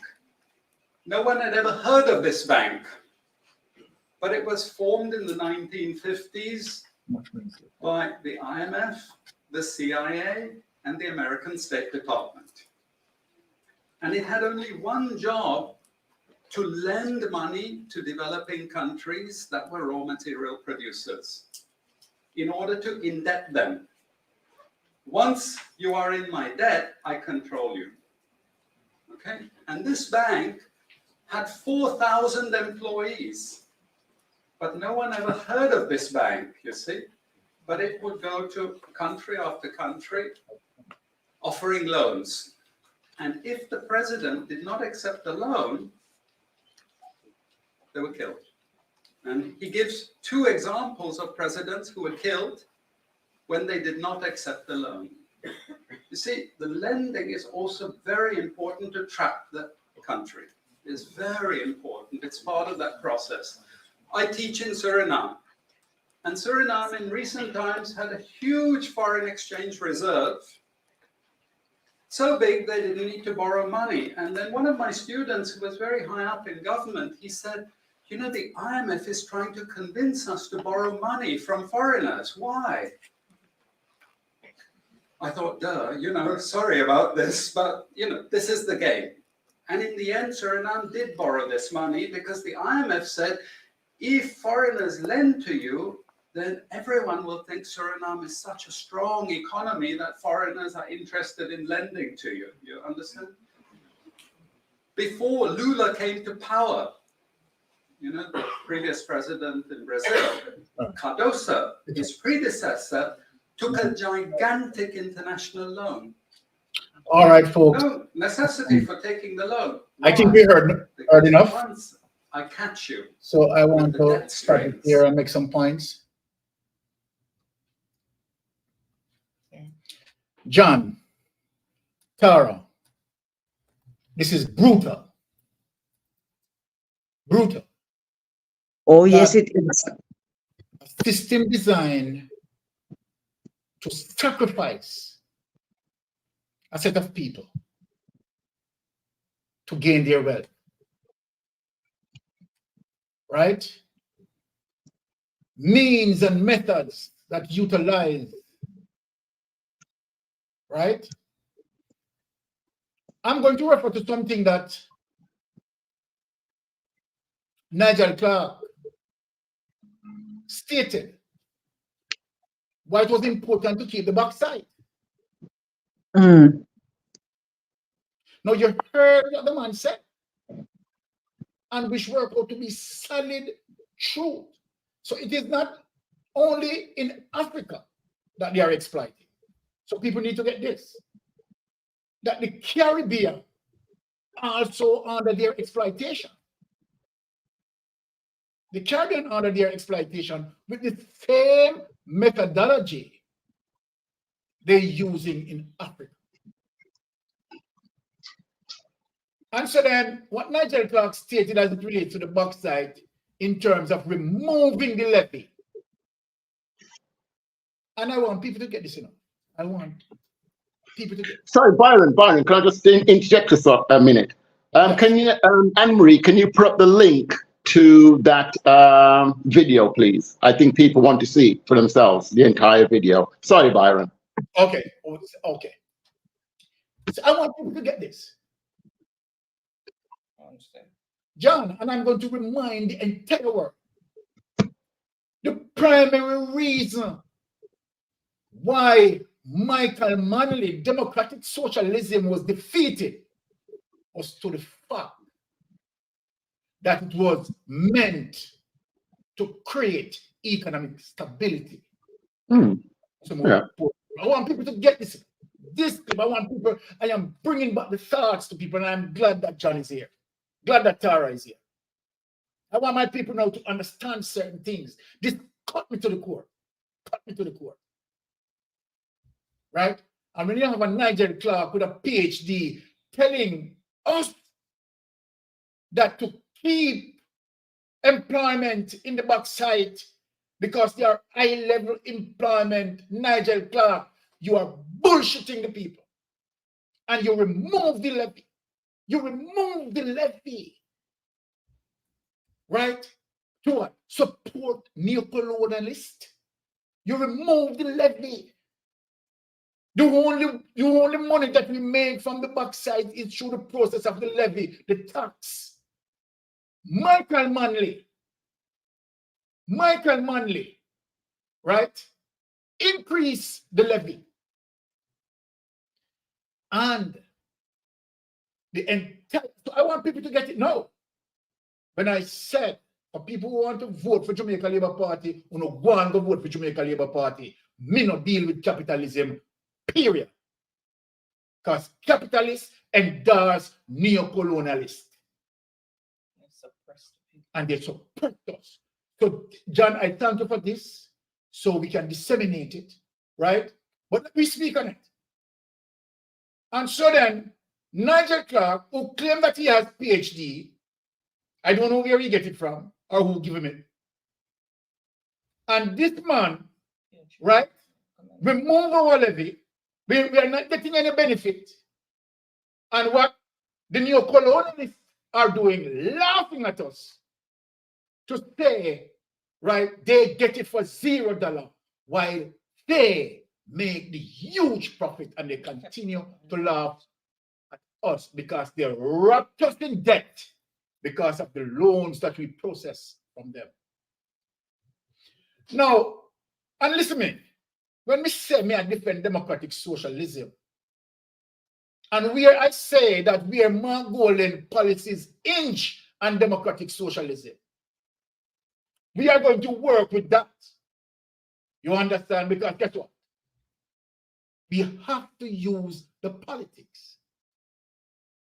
Now, I am going to play a next clip to show people that a set of group, listen to me people, I want people to listen to me tonight. Tonight, we are bringing down the house with fire.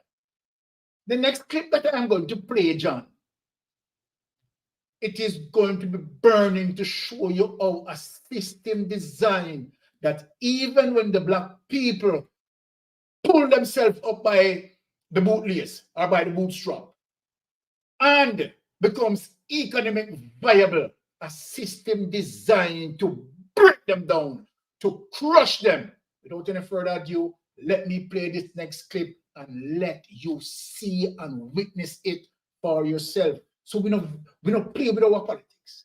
We are serious with our politics. Serious with our politics. All right. So without any further ado, let us play the next clip. Okay. Okay. Let me just have to bring it up from here. 1 second. I need to put in the link for Tulsa.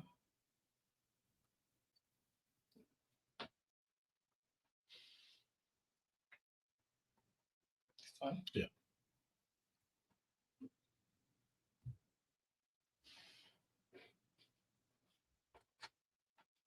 Tulsa, the African American community in Tulsa was relatively prosperous, well educated. I mean, they had done everything that they were supposed to do in terms of the American dream. You work hard, you save your money, you go to school, you buy property. I mean, this is what they had done under horrific conditions. I mean, when you look at the context of what Black America looked like at the time, the fact that they were able to do this is one of the things that we herald in terms of when we talk about the immigrant story, right? But instead, this created such seething resentment in Tulsa that you had Black doctors, Black attorneys, Black businessmen. I mean, in fact, this area of Tulsa was known as Black Wall Street, to give you some sense of how much it held in terms of value, in terms of esteem, in terms of worth. But that resentment in Tulsa was so intense, and that it was just waiting for a spark to just ignite it. That spark was a Black messenger was delivering a message. You know, they had messengers back in the day, was delivering a message downtown. And he gets in the elevator, and there's a white woman in the elevator. I believe she was the elevator operator. And from the first floor through the third floor, I mean, the elevator may have bumped or something, and he hit her a little bit, but he didn't hit her. He just kind of brushed her against it. She yelled, "Rape." Now, to understand what the charge of rape means when a white woman yells rape against a Black man in this period, because part of understanding the violence that African Americans faced was to deal with the issue of what was called the sanctity of white womanhood. And that sanctity of white womanhood said that all white women had to be protected from Black beast, so-called Black beast. And when she yelled rape, now the charge was absolutely improbable. From the first floor to the third floor. Improbable. But it was the spark. They couldn't wait because he was the son of a prominent Black businessman. So the police hauled him down to the station. Well, the Black elite came down to the station going, you know, this is my son, this is my boy. My son wouldn't do this. What's his bail? And like, oh, uppity. How dare you come down here? How dare you? And because the African American community sensed that the sense of anger and violence was rising, it wasn't one or two that came down. There were several of them that came down. And like, oh, so what, are you going to storm the jail? They said, no, but we're here for justice. We're here for justice. And then the lynch mob began to form in Tulsa. It was like, oh, these are some uppity Negroes who need to be put back in their place. And the violence began. Black Tulsa was, the lynch mob rode in, but they also came in airplanes, dropping bombs on Tulsa. Black Tulsa. There are descriptions and depictions of African Americans being decapitated, being forced to kneel down and just having their heads severed. There are the pictures of the strafings, of the bombings, of the shootings. Nobody's quite sure what the death toll is. But when you look at the pictures, what you see is an area that had once been thriving. What we say is the American dream, absolutely leveled by the violence, by the lynch mobs, by the airplanes, by the bombs, leveled. Black Tulsa has never recovered. As the bombings are happening, as the violence is happening, as Tulsa is on fire, the governor of Oklahoma is like, whoa, maybe, we should. The feds are looking up going, this is not our issue. I bet you, wow. Nothing we can do here. And that is so indicative of the imbalance that has happened in terms of justice, in terms of rights, in terms of the protection of basic civil and human rights for African Americans in the United States. The preceding program is Okay. copyrighted by Emory University. All right, cut that. And let me show you, because we are going through some patterns here tonight, right? And to show you how a system designed against us right, and working against us even as we speak, So without any further ado, I'm going to play the next clip, right? Yeah.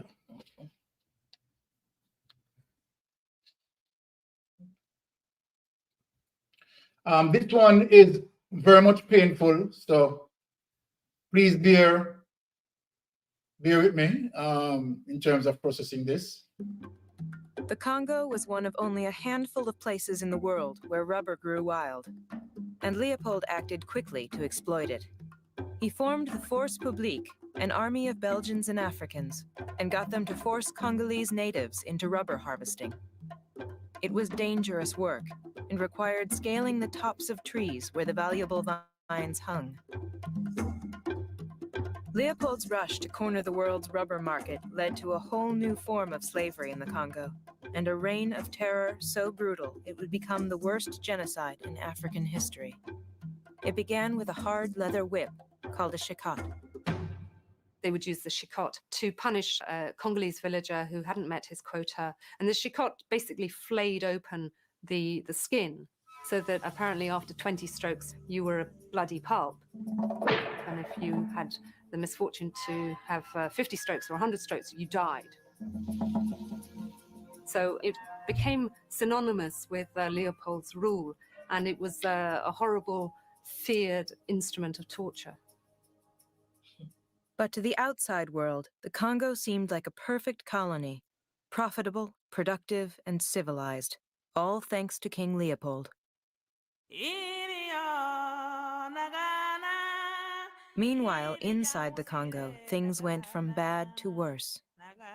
When the rubber workers inevitably collapsed from exhaustion, starvation, or disease, the Force Publique shot them and were ordered to cut off their hands.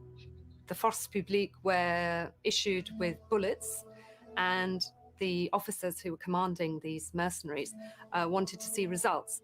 So for one of these soldiers not to get punished, if he was sent out with 10 cartridges, he had to have 10 hands of his victims. It's proof that he hadn't wasted his bullets. Often, of course, some of these bullets had been wasted, so there was this extraordinary pictures you get of living Congolese who, while they were still alive, had had their hands severed.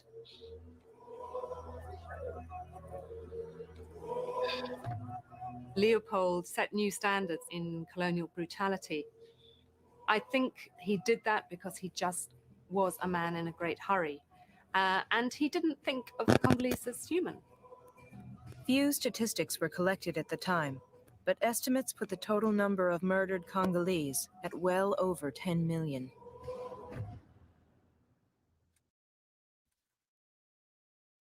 Take a moment with this one. Okay, my wife it is getting to my wife, so I'm going to stop it, right? But I am going to play a final clip as it relates to Michael Manley and what Michael Manley's vision for us was, who fighting for democratic socialism, to give democratic socialism a hope, to lift Black people in Jamaica as it relates to that nation building. And under Michael Manley philosophy, right? Democratic socialism. The capitalists decided that under no circumstances these Black people should rise from their torture.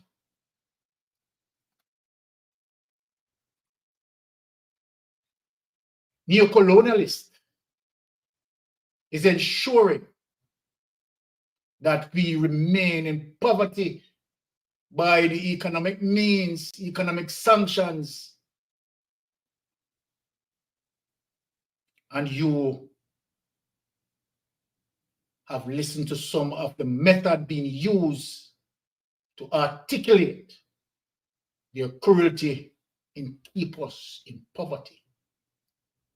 I've shown you the video that even when we rise above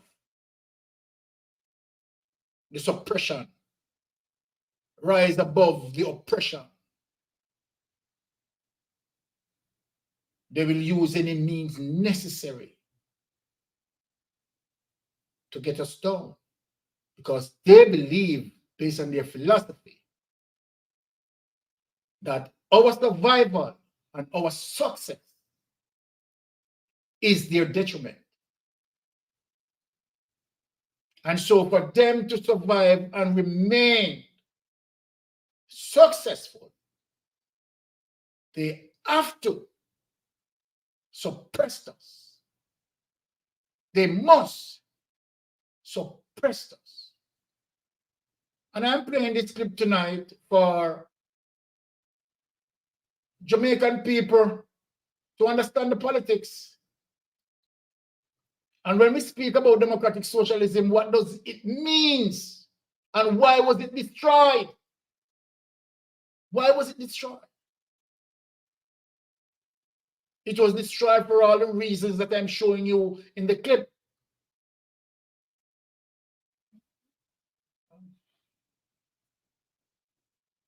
Jack once said Michael Manley was a true visionary, and I endorse that.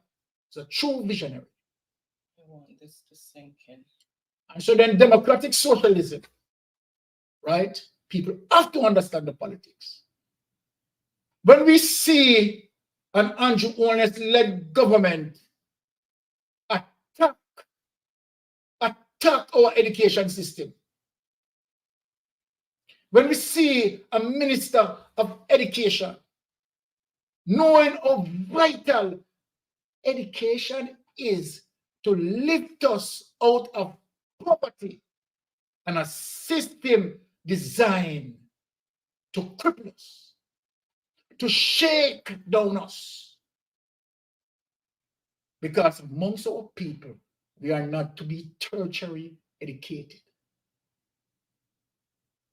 Because if we are too aware, we will call them out on their wrongdoing. If we are too aware, we will be becoming some Greg Christies. If we're too aware, we will be becoming like Marcus Mosiah Garvey. If we're too aware, we will seek for renewable energy. If we're too aware, we will tell them to reduce themselves, right? To using all sorts of methods and means to continue to suppress us. And I tell everyone tonight, education is the key. You must eat the politics, sleep the politics, drink the politics to understand the objective and the philosophy and the ideology around neocolonialism. And when you do understand, when you vote, you don't vote for rum and jump up. You don't vote for rum and jump up. You vote for nation upon nation upon nation to survive because of the trend that you set. When you have members of parliament decide to abuse our treasury, these must not be seen to be okay. When we see the corruption so riddled, and we see that the 6 members of parliament cannot be listed or cannot be named, even although the report has been completed, even although the investigation has been completed, the government choose to hold it. But you know what? Let me play Michael Manley and show you. Yes, Tara.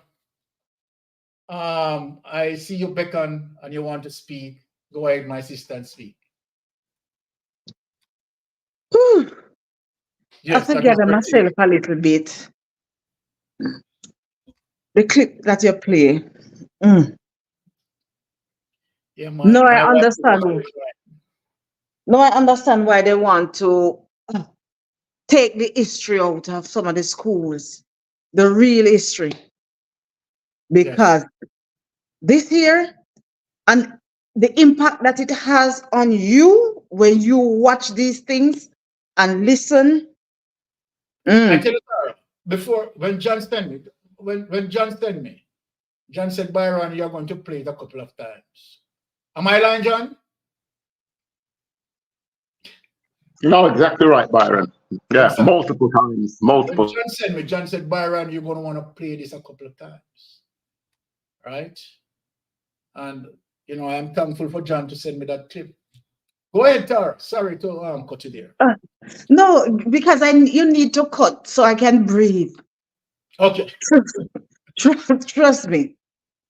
I was listening to the clip prior and I was jotting down some of what I wanted to say. When you start playing the clip, I froze. Yes. I wanted to tear myself away and I could not. Education. People, I hope you are watching, you're taking it in, you understand what it is about.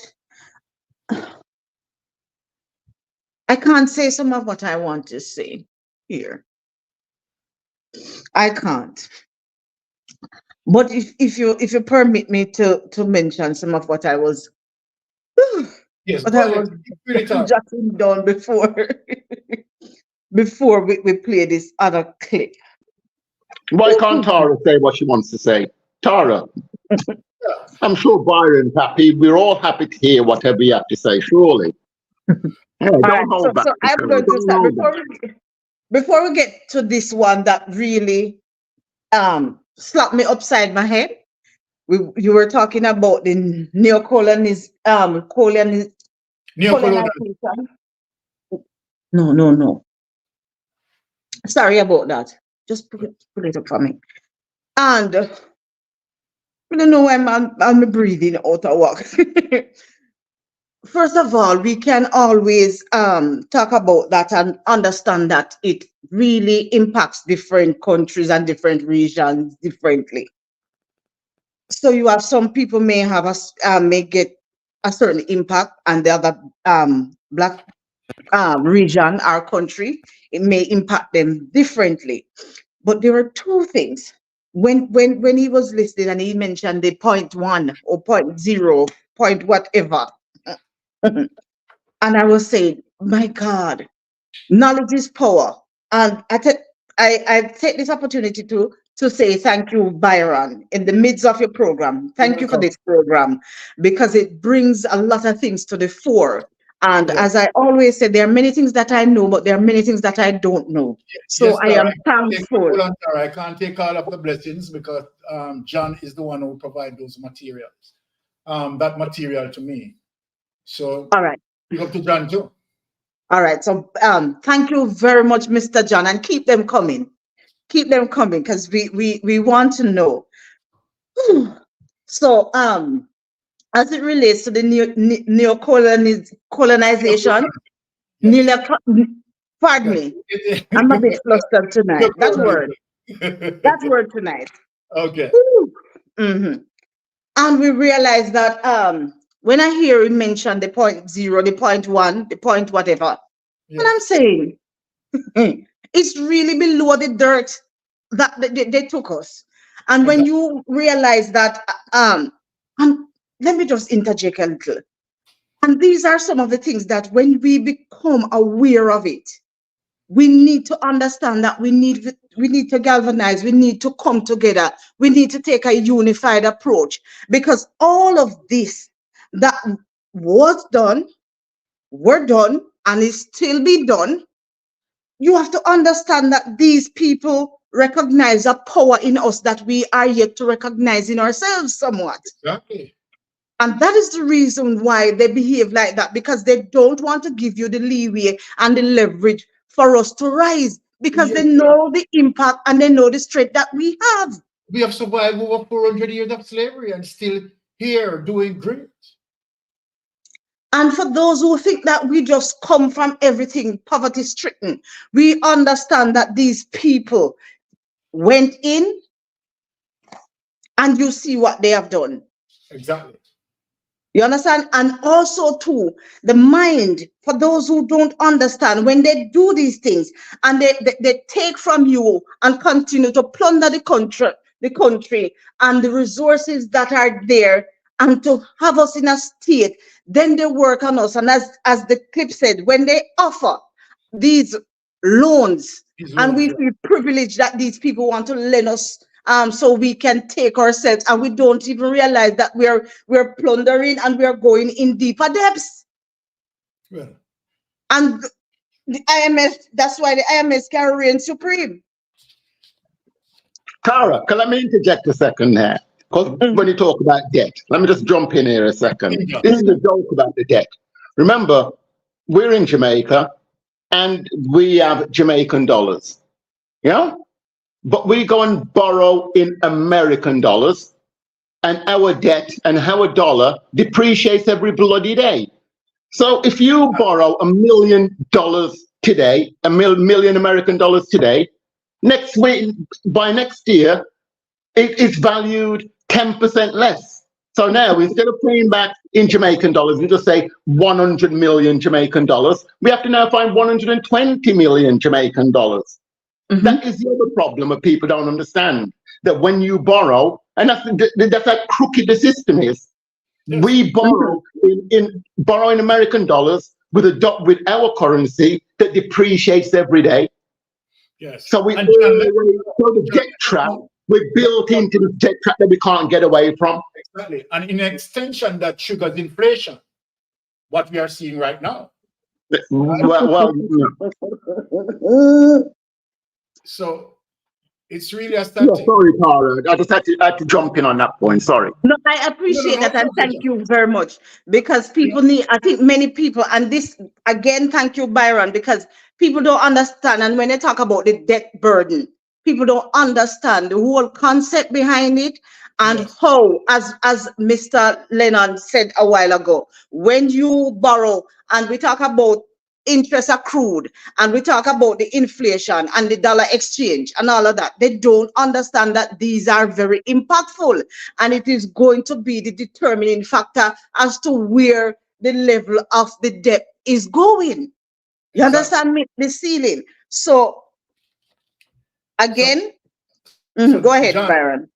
Remember now, you have an open invitation on this program, because I want my people to be educated, and you have certain source, material source that we are going to utilize quite often. Now I want to play the final clip for people who are waiting on Jeopardy. Yes, we are having Jeopardy tonight. We are not going to make Jeopardy escape us, right? So we're definitely going to have Jeopardy. So let me speed it up with the final clip that I want to play in terms of Michael Manley, right? And now you can better understand the philosophy of Michael Manley. And when we say democratic socialism, what does it mean as opposed to capitalism? So without further ado, let us play Michael Manley. One second, guys. Umbrella, welcome to everyone. Happy Friday. Thank you so much for joining as usual. Really appreciate everybody's support. Our party must be first in studying. You must study. If you're a socialist, you must study. You must study. That's why we start all the great programs, literacy, so that we can bring knowledge. True knowledge is power. Hey peeps, it's your girl Blessed D Gaza Diva, and welcome back to the Blessed D Gaza Diva channel. And any opportunity I have to speak about this great man called Michael Manley, I will not let it pass up. People, I'm going to read a story about when Michael Manley took up the initiative for free education. Yes, that same thing that causes people to transcend, that same thing that causes people to think outside of the box, that same thing that causes politicians to not be able to have us bogged down, to have us confined, to have us restricted. Yeah, that same thing. Anyway, people, when we get back, we're going to look into it. We're going to talk about it in the comment section. Anyway, people, let's kick it. A flashback to Michael Manley's free education system. Education is often seen as a great equalizer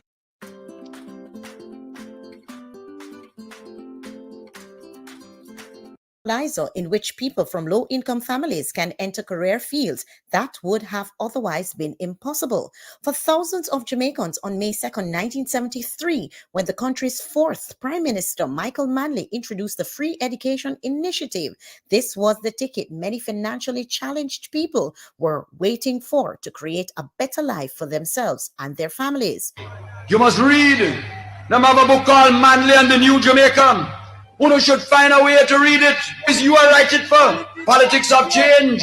Is you are write it for to give you wisdom and understanding? The program included free secondary education in all grant-aided secondary schools and free education for qualified Jamaicans to enter a tertiary institution. One such person, medical practitioner and consultant surgeon, Dr. Ray Fraser, told the Jamaica Observer that he is forever grateful for the opportunity to attend the University of West Indies under Manley's initiative. Read it. Make group bite and somebody read it and want to discuss it because you must be first in study. Knowledge is power. In those days, my mother couldn't afford it at all. Two of us went to university at the time. She was a single mother. My father had died years before, so free education came in for us and for many Jamaicans at the most opportune time or appropriate time, he said. Fraser continued, it allows students from the rural, inner city, and the lower class to enter university, and those people who were given free education in the 1970s. They were the ones who eventually became the backbone, even now, of the economy. I mean, doctors, lawyers, heads of corporations, all of those people were trained in the 1970s and were beneficiaries of free education, so it had to have had a positive effect. Explaining that he is a Manchester native by birth, both moved to Kingston and attended Kingston College, Dr. Fraser stated that while it was a bit daunting when he just started university, it was also thrilling because of the different Caribbean cultures he was introduced to. The university at the time was a great melting pot. It was a time when you had social awareness. It was a time when you had youngsters identifying themselves ideologically and philosophically. I remember meeting for the first time students from other Caribbean islands and discussing culture and politics, he noted, stating that the only way the country was able to move forward was to have an educated population. Fraser said, you have to train your people to get the maximum out of them. The more you educate them, the better the whole development of the society. Partly funded by earnings from the freshly introduced bauxite levy, the program was staunchly opposed by members of the upper class who believed Manley was grossly mismanaging the economy, thinking the Prime Minister had become a communist. Therefore, in 1980, the Jamaica Labour Party won the general election. In 1986, they announced a cess on university students, eventually ending the free education program. Another individual who benefited from the policy was New York paralegal Howard DaCosta. DaCosta told the Sunday Observer that if free education wasn't an option, he would have likely taken out a loan to attend the College of Arts, Science and Technology, CAST, now known as the University of Technology of Jamaica. Whether or not it was free, I would have gone. I would have made some arrangements because that was the underlying precept that I would go. Firstly, I lived in Clarendon with my family. My father had died, and so my mother was bringing us up by herself. The other brother had already gone to college, to Michael, and had already graduated. It was just a natural progression that I would have gone to college as well, De Costa stated, adding that he studied telecommunications and worked in Jamaica for over 5 years before migrating, arguing that free education at the tertiary level should be reconsidered. My last word is for the role of leadership. First of all, the leadership of socialism must walk in humility. Humility must be humble, must be humble, must always be humble. There is no place for arrogance in the party that I lead. And anybody that is arrogant over the people must get out of leadership. The only one that is fit to lead is the one that walks hand in hand, shoulder to shoulder, equal with the people, loving with the people. That's why I don't want no big flashy motor car. I don't want nobody in my party go with flashy clothes. I dress simple, and I drive in a simple little car. And Bev driving a simple little car. Because we must walk with the people. The day we think we're bigger than the people, we have no business to lead. Socialism walks in humility with the people. If you're a socialist, you must have love and concern. And if you're a leader, you must stay close to the people. I said to the leaders of socialism, stay close to the people. When the people are worried and unhappy, don't Try this 10-minute morning ritual tonight to reverse signs of aging. This new powerful facelifting wand erases. run away from them. Stay close like a shepherd. Give them love. Give them care. That is socialism. The leader in socialism must know so that he can explain. He must understand so that he can lead. He must inspire by example. And above all, he must have integrity. Integrity, integrity, integrity. Only honesty can lead the people in socialism. The Costa proposed that government should also provide affordable loans and grants for struggling students. It is important because the impact on the economy going forward, it is a generational thing. It boasts the economy, boasts productivity, he told the Sunday Observer. At the same time, it was very appropriate. It did its job. It allowed a significant number of bright, intelligent Jamaicans to move forward who themselves contributed to the nation's building. People, there you have it. I tell you, the Jamaica Labour Party, crap. My granny tell me about them. They do not believe in growth. They do not believe in development. And you better believe upper echelon lace the Jamaica Labour Party, and to this day, it is the same model. The model has not changed. They don't believe in education. They don't believe in educating our people. They believe that education belongs to a particular ilk of people. It belongs to a particular group. And if it comes outside of that group, then it's going to be exposed and people are going to become brilliant and people are going to become bright. So that can happen. Michael Manley, the best, most stalwart Prime Minister Jamaica had and will ever see in the existence of the country. I know I might probably not live on to see what comes in the future, but I can tell you what will happen will never outdo what he did. You hear what the argument they made? Oh, Jamaica was coming a communist. No, people, I tell people all the time I come in contact with, education is the key to a lot of things. Okay. Any young woman, any young man, education is the key to a lot of things. And you see anybody. Okay. So why this clip is extremely important is to tell you, as it relates to the Jamaica Labour Party, who articulate very well a propaganda machine that geared to destroy our future.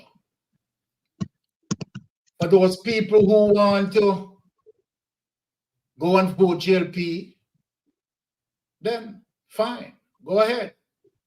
But for those who want to see a nation strive as it relates to nation building, right? Mark Golding show history, evidently so, as it relates to a level of honesty. I've been successful in the private sector, right? And so then we have to give him a chance in the public sector as well.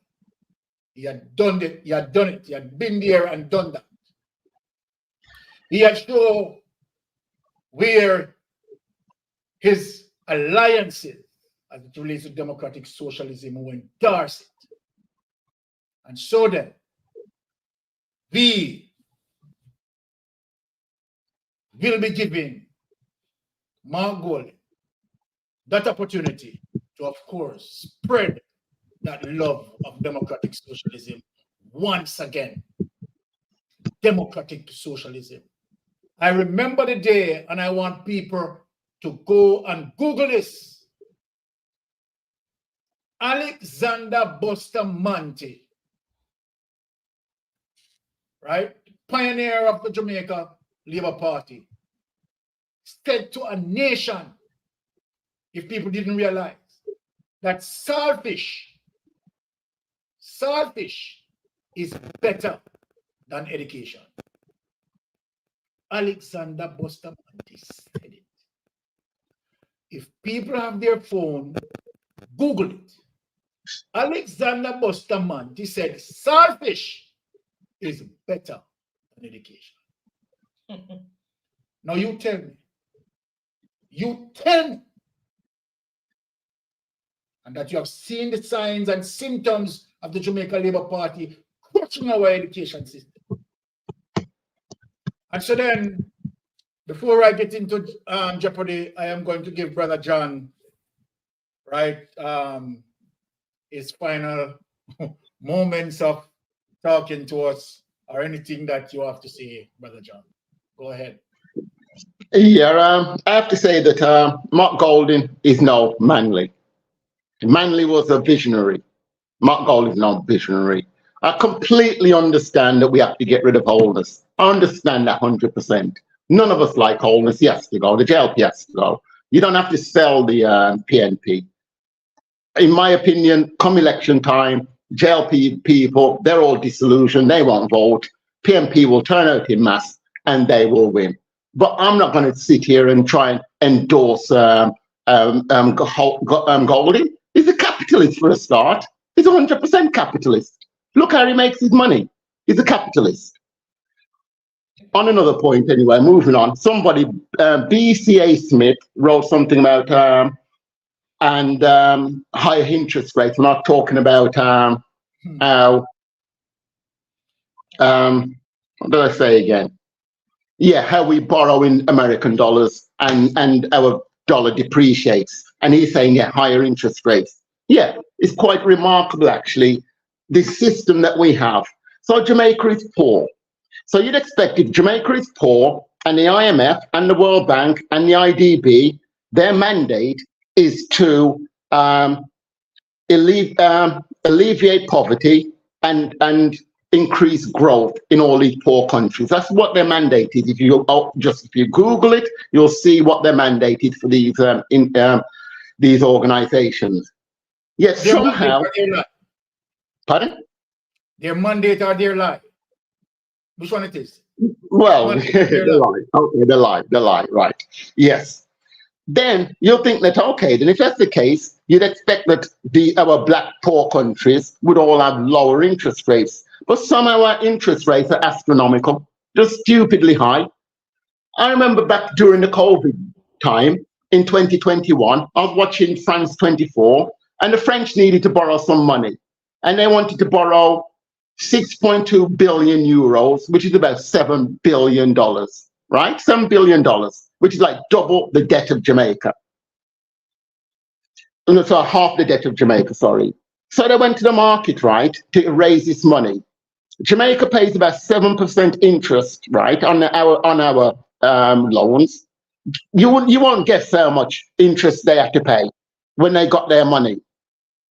Now, this is France, right? France that has a debt equating to more than 47,000 USD per person, man, woman, and child. Jamaica's debt is 5,000 per man, woman, and child. Theirs is 47,000 per man, woman, and child. Our interest rate is 7%. You know how much their interest rate was? Minus 0.6%. In other words, when they were lent money, the lender gave them 18 million euros. While we suffer and they thief our money with interest rates, right? Let me stop. John, I understand. But you know, it's a passionate. Let me tell you something. People who are listening, I understand John's passion, right? Because John knows the influence of the neo-colonialist, and you know, we have evidence and we have the history of what they have done. And I understand John is, you know, coming from that start of burning situation to, you know, and you know, so here in Jamaica, it is so sad that we have our own people doing that to us, right? But let me say, as it relates to, you know, democratic socialism, I have not seen any reason for me not to vote for Mark Golding. That is where I am a little bit different from John, right? No, I understand, Byron, I understand. We need to get rid of the whole onus. I have no problem with people wanting to vote for him. Yeah. My issue is, sorry to interject here, Byron. My issue is that we as the people must understand why Jamaica is where it's at. We're here because of the JLP and the PNP. We have to fix that. One way we can fix it, I mentioned before, if we had a real constitution written by the people, for the people, all our issues would disappear. They would do. We would have better education because it'd be written into the constitution. We wouldn't have corrupt parliamentarians. It'd be written in the constitution, something be written saying that you cannot be a parliamentarian or somebody high up in the civil servant if you're shown to be any way or form corrupt, because you will be audited and you'll be found out. So that will be in the constitution. So our bauxite wouldn't be stolen because our resources would be protected. All of these things we would write the constitution, and that's the beauty of it. We, the people, would write it. We now, for the first time ever, we would have a foundation. We're going to allow, you can talk about voting for the PNP, whatever. That's wonderful, vote for them. But what about the constitution? They're going to introduce a constitution where we won't have any access to our beaches. How on bloody God's green earth can we live on an island this big and we can't go into our bloody own beaches? Well, because white man can take them from us. And now they've got the Chinese coming in and taking them from us. All I'm saying is that if we don't, as a people, decide to bloody unite for once in our life, just unite for once. Yeah, vote out the JLP. I agree, get rid of them. They're corrupt beyond belief. But let's not just sit back and think that, oh, the PNP are going to resolve our issues. Never in a million years. The JLP and the PNP put us in this position. We now, the people, have to find a way. It's 2023. We can't sit around and be in ignorance anymore. We've got too many intelligent people out there now. And how can't we sit down and say, okay, these are the policies that we need now to move the country forward? They can't be moved forward because hands are tied with the IMF and World Bank. They won't be tied if we write a constitution. If we write a constitution, then that'll be negated. It won't matter what the IMF deals are or the World Bank because it's gone. And the timing with the JPS, and they're the only electricity provider. We have to have a new bloody constitution. But I just watched the news and in tears, a woman in Portland kicked off her land. She put up a one-bedroom a house on the land, and she's a so-called squatter. I don't know how anybody can be squatting, but apparently she's squatting. So they found some land, they're farming the land, and then Portland municipal blah blah has come and just demolished the yard, and the people are now homeless. This happened yesterday in Jamaica, or today in Jamaica. This couldn't happen if we had a real constitution. We have to protect our people. We must protect our people. If you think that Mark Golding's going to do it, you're wrong. He's going to have the same constitution. Bauxite being given away. Did you hear him mention bauxite? Did you hear him talk about free education? Well, John, these things we can have them if we have a real constitution, and we, the people, must decide that we're going to have to do something. That's all I'm saying, Byron. Yeah, That's all I'm saying. I want the people to rally behind some good ideas so we can have a real Jamaica for all the people, not just for rich people. Yeah, but you know, John, I know what you said. We understand what you're saying, or what you're saying. Yeah, JD, no more bloody hotels. I agree. Yeah. Right. I still, right, in support of Mark Golding, and still will be giving him the chance for him to prove himself. Right. He spoke of things that we align with as it relates to democratic socialism. And no, Byron, no. But I'm going to interject again. He talked about the debt to GDP ratio, that nonsense he talked about. He did. He mentioned the debt to GDP ratio going down. When, as I said, the debt is not going down. It's $2.2 trillion. And he's out there with his propaganda about like our debt is better. It's not better. It's $2 trillion in 2023, in 2013, and it's 2.2 trillion today. Last year, yeah. Last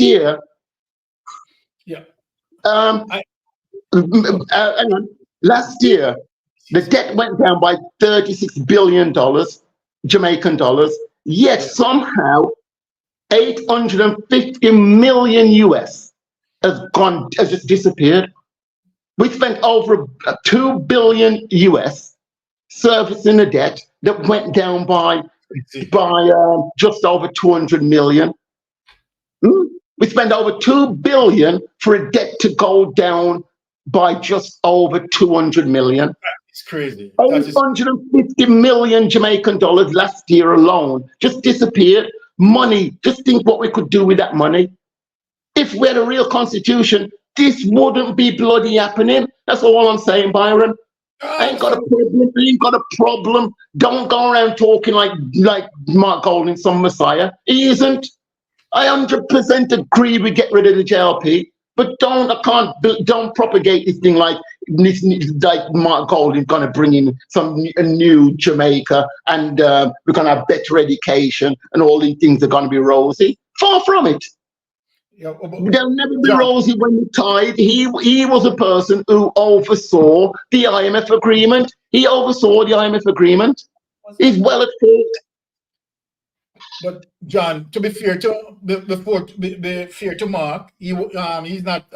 He wasn't the prime minister. So the final decision. Pardon? Police for the final decision making. No. In the IMF agreement was written in 2013. The PNP were in charge in 2013.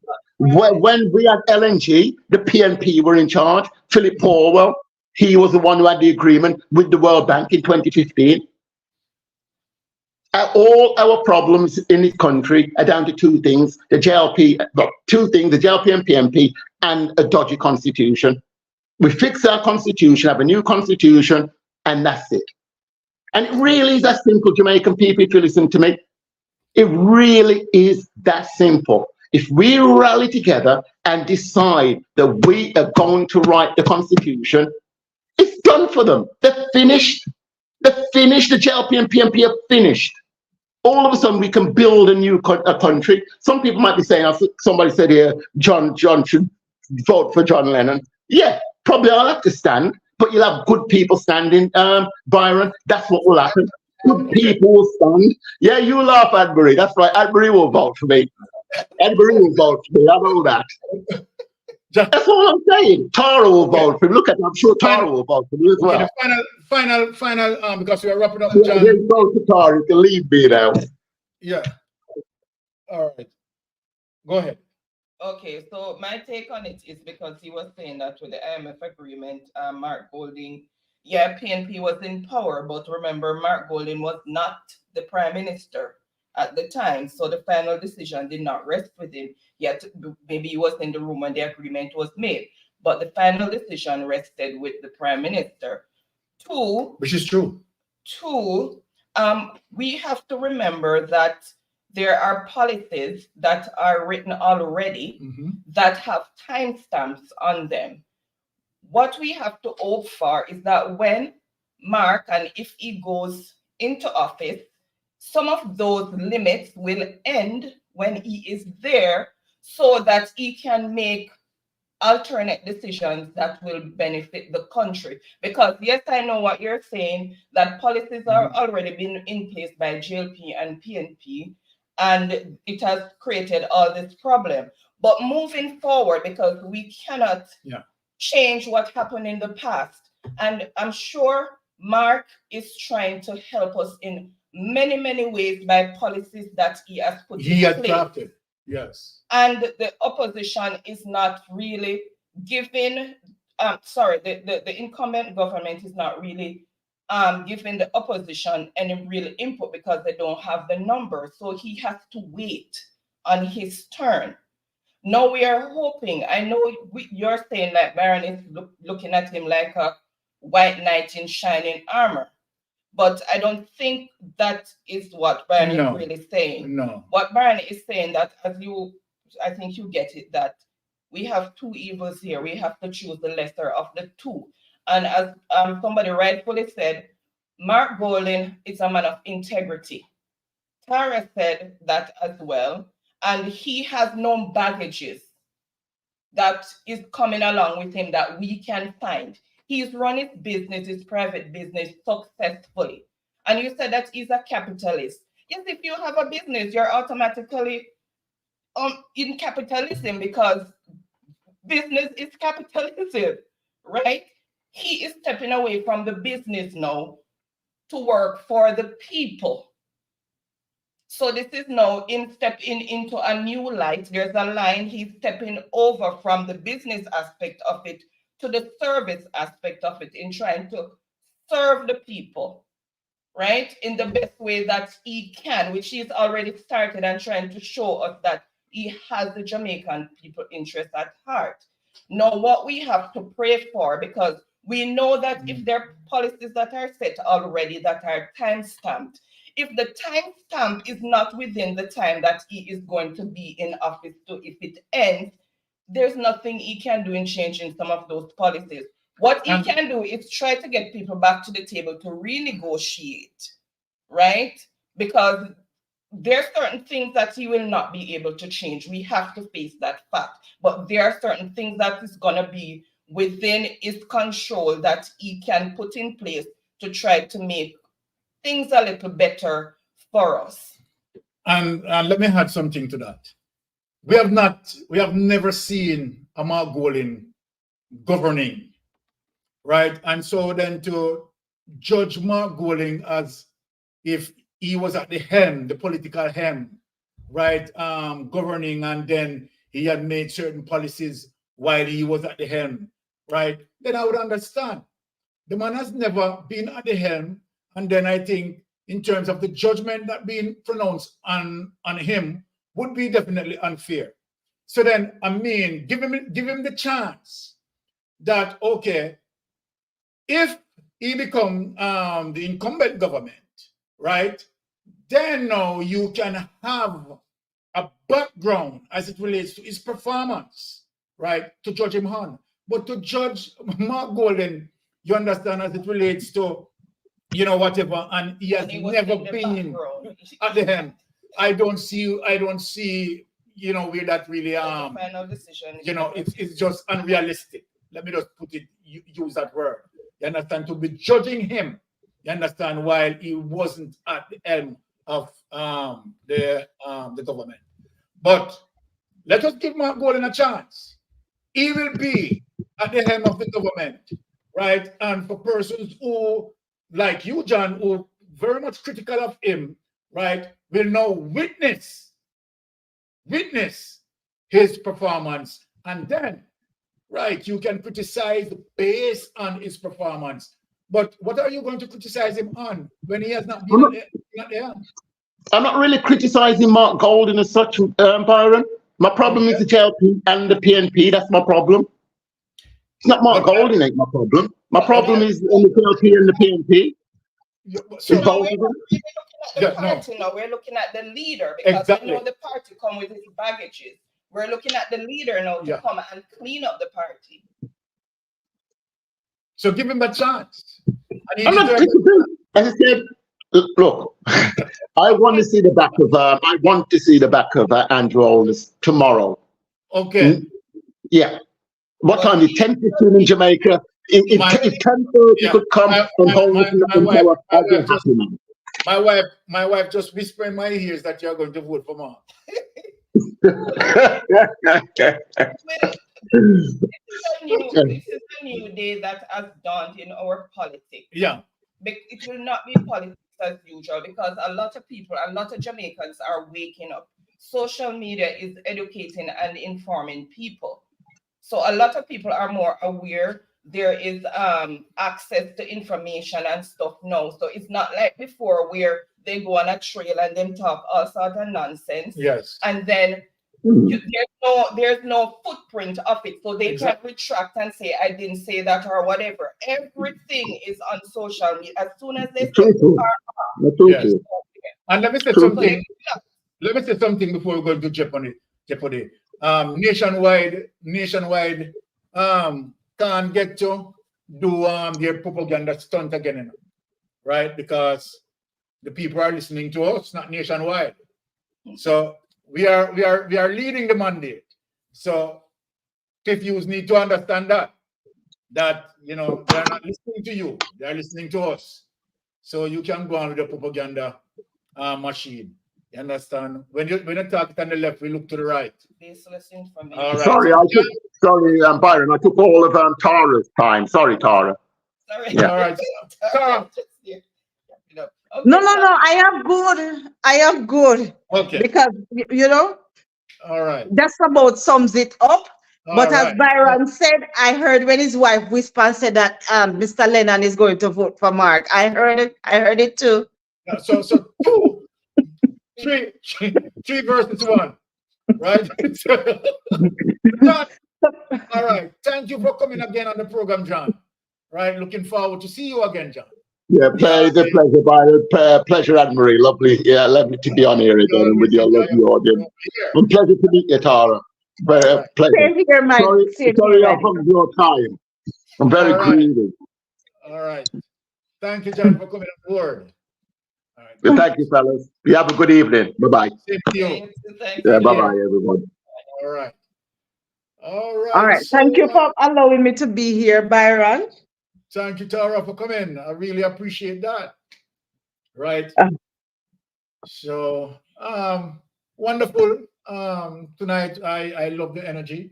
Yes. Go into the chat. See some. If anybody wants to call in, the line is open now. I'm gonna give about what time is it? Gonna give 5 minutes for calls if anybody wants to call. Because Jeopardy people are waiting. All right. Okay, so the line is open for call persons who want to call in. All right. So you're not reading through the chat? I was highlighting as you went along. Okay, so we answered most of them. So, yeah, it was just basically okay, hold on. So I'm going to up off now. Yes. All right. My beautiful people. All right. Please go out and vote. Yes. For Mark Golding. To vote. All right. Okay. And so people remember, we are talking, you understand, that member to register, right? And right, make sure we are voting. We are going to vote, right? Because we are voting for democratic socialism, right? We have shown the clip and show what capitalism, you understand, had done as it relates to endorsing neocolonialism, And we are driving away from that. All right. Bring back democratic socialism through Mark Golden. And that is where my thing is at. All right. So then I am going to hand over to my wife as it relates to Jeopardy. So, wifey, your time. Okay, again, thank you so much, guys, for tuning in. Really appreciate each and every one. And I always beat it every week. You could have been doing other things on your Friday and you choose to be with us. So we do not take that for granted. So thank you, thank you, thank you. And to all the new subscribers and supporters, thank you. Really appreciate each and every one. For those who I may have missed that recently came in the chat, because, I like to try to welcome everybody. When I can't manage the welcome anymore, I just give an umbrella one, but I try to manage as much as I can. If I missed your name, please do not feel offended. It's because I had taken the floor, so I sort of lost track in the chat. Here.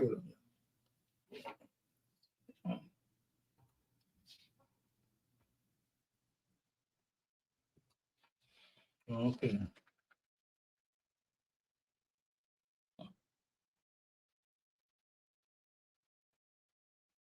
Yes, Ganja, it's not about Mark Golden, it's about the political party stance.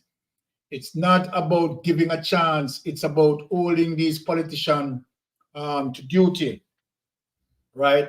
They need to do what they are to do. All right, Ganja Mania. Okay, so again, welcome everyone, and thank you, Baron, for, as usual, an insightful discussion, and thank you to everyone who participated in the discussion. I'm going to just open the Jeopardy template. Let me just...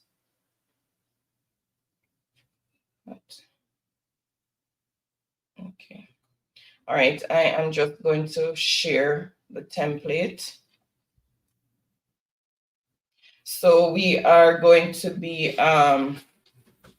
playing for credit. It's $1,000 Jamaican for the person with the most points, and then we have 4 runners up of $500 credit each, either Digicel or Flow. And the questions are in the form of a statement. The questions in the form of a statement, and you answer in the form of a question. So if it's a place or thing, you answer what is, and then the answer. If it is the name of a person, it is who is, and then the answer. And then you choose whichever category you want, and for how many points. The person who answers the question correctly gets to choose the next category, and so forth and so on until the board is empty. All right, so to start with, I am going to ask that you throw out a category and for how many points. And the first one that I see is the one that I'm going to start with. And people, remember, register to vote, register, and go out and vote in your numbers. If there are persons who are shut in and cannot make it out by themselves, find ways and means to help them out to go and vote. Every single vote matters at this moment, because you still have some loggerhead people out there who still cannot see what is wrong with what this government is doing. And with all the corruption, it's like they're asleep. They're in a coma. And coming into our comment box and talking a lot of foolishness. Okay, so let's see who first came in with, show out a category, guys. Oh, Chuck Life is saying maths for 500.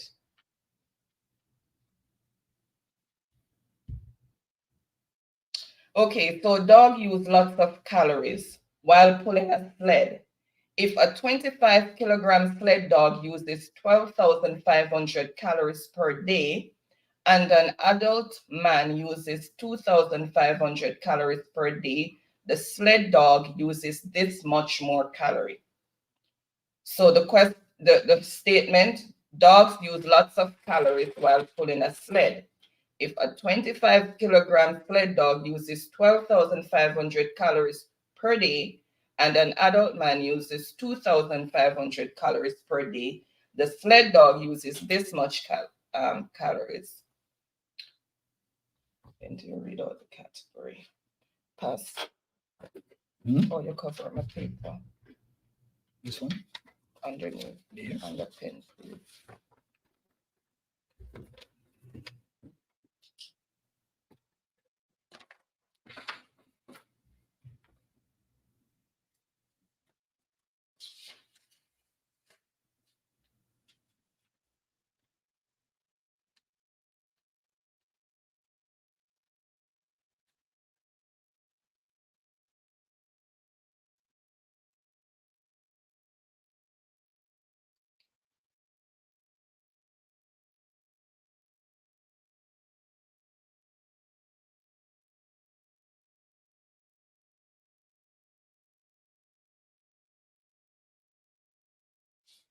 Okay.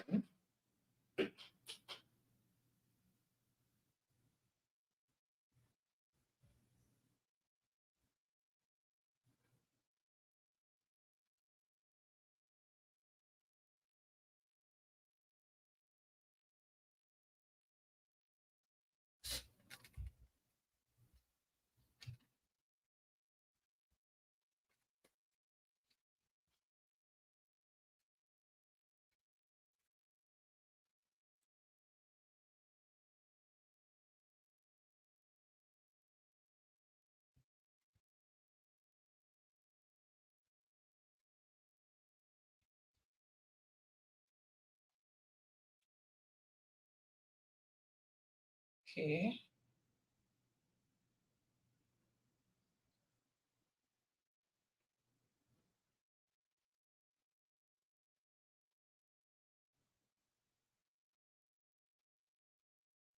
All right, so let's reveal the answer. So if we can agree to disagree.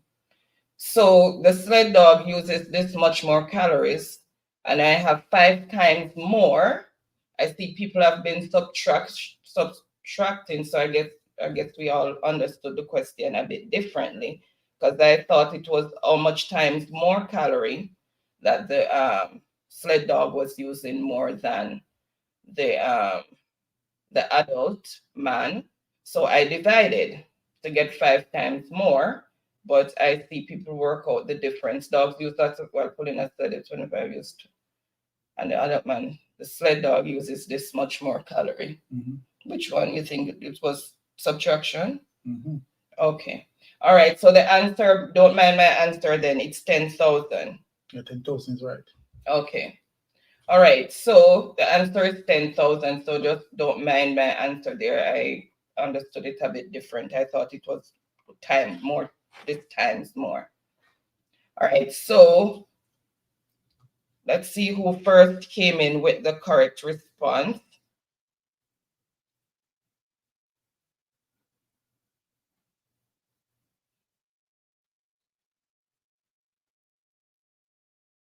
$500.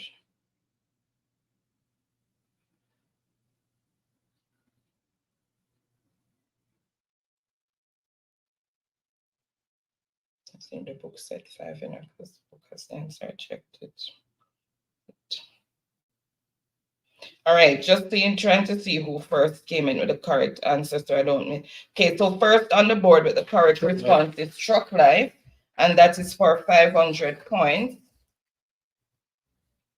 So Truck Life, welcome, Daniel. Happy Friday. Thank you so much for joining. How much you give for that? 500. 500. All right, let me just release the board. Okay, so the categories, starting read out the categories are mathematics, water cycle, Jamaica, hurricane years, and stormy weather. All right, so Truck Life, choose the next category and for how many points?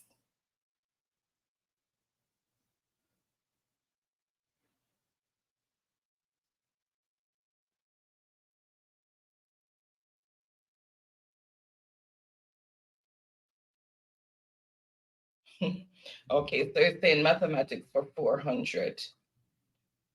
Every 5 rows of flowers need 25. Oh, I put two T's there. Need 25 liters of water and 70 kilograms of fertilizer each day. The garden has 40 rows of flowers. Therefore, it will need this much fertilizer per day, and it's a double point answer. So every 5 rows of flowers need 25 liters of water and 70 kilograms of fertilizer each day. The garden has 40 rows of flowers. Therefore, it will need this much fertilizer per day.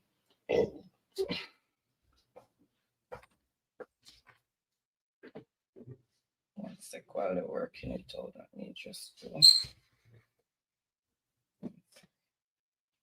I'm coming, guys.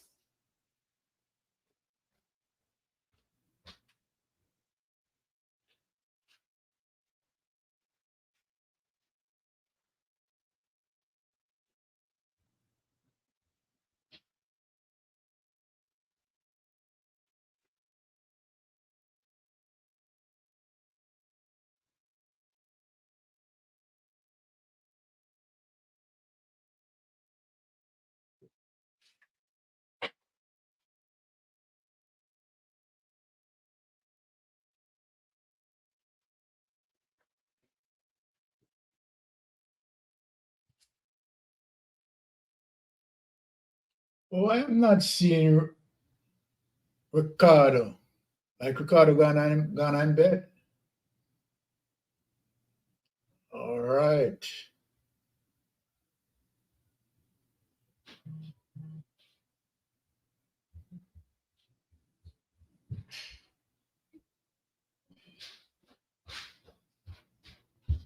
All right, the answers are coming in.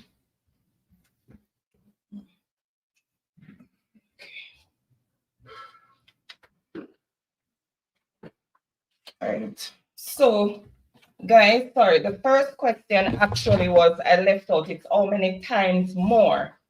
I left out the how many times. So it was actually division, but because of how I wrote it, you understood it as subtraction. So I'm gonna let it slide. I'm gonna let it go because how I wrote it, you would actually have to subtract. But the book actually asks how many times more calories does the sled dog use. So that's why I divided. It would have been division if I put the how many times. Sorry about that. Was my mistake. But the correct answer would have been 5 if I had put the how many times. All right. So let's see who first came in with the correct response.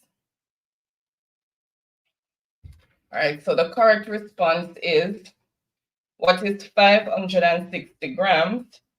So we have 40 rows, 40 rows. So we have 40 rows, 5 rows equal rows, 8 rows of 5, sorry, and 70 kilograms per 5 rows times 8, and that will give you 8 rows of 5, and that will give you 560 grams.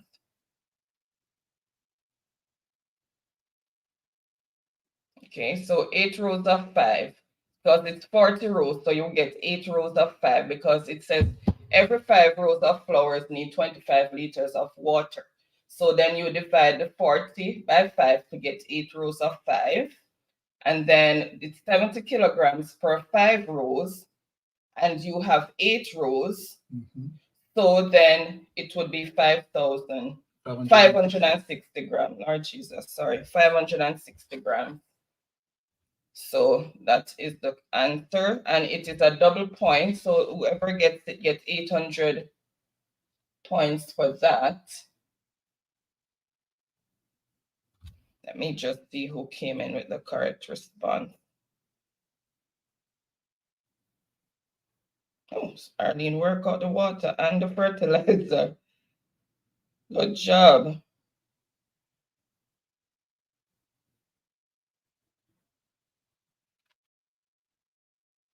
All right, so Let me see who first. Sorry, I just refreshed and tried. Okay, that's where it started. Okay, so first on the board with the correct response is Truck Life. And that is 800 points for Truck Life. Then Arlene. Welcome, welcome, Arlene. Cynthia. Gantamania, but he didn't put what is. Daniel says, shh, Byron. I'm silent, Daniel. Okay. All right, so Truck Life, choose the next category and for how many points?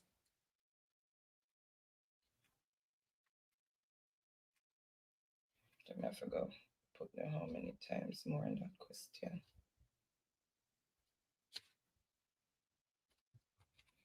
Okay.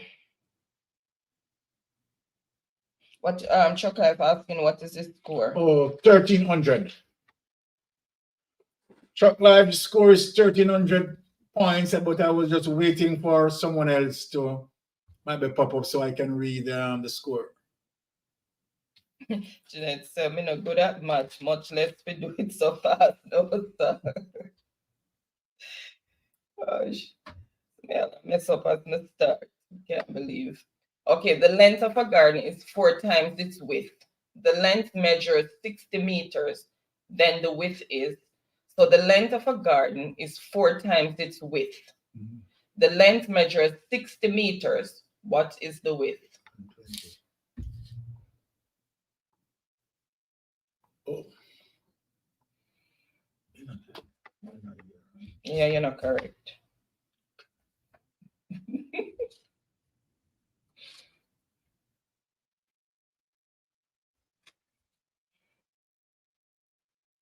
All right.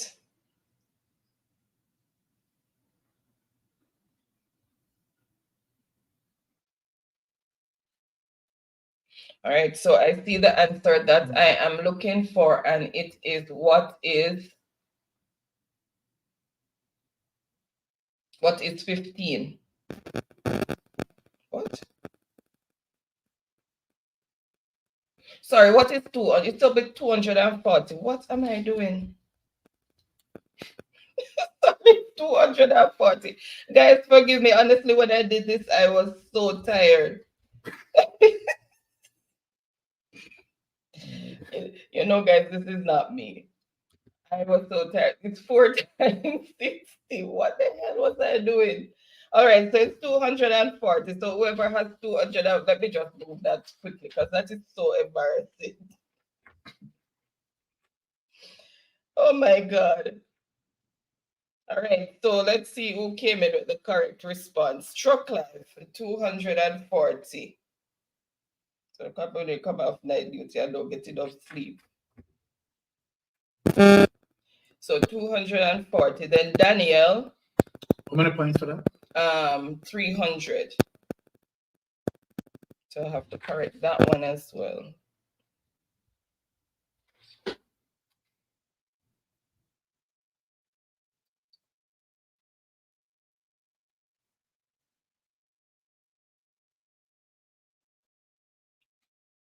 I think I know what I did, I mixed up. I put one answer. I bet you the other answer over in the other one. Shit.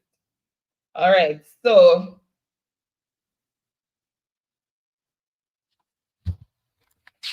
one sec.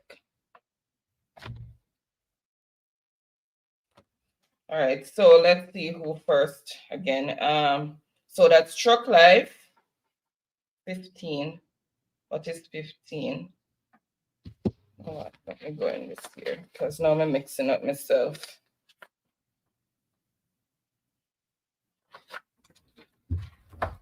One sec, guys.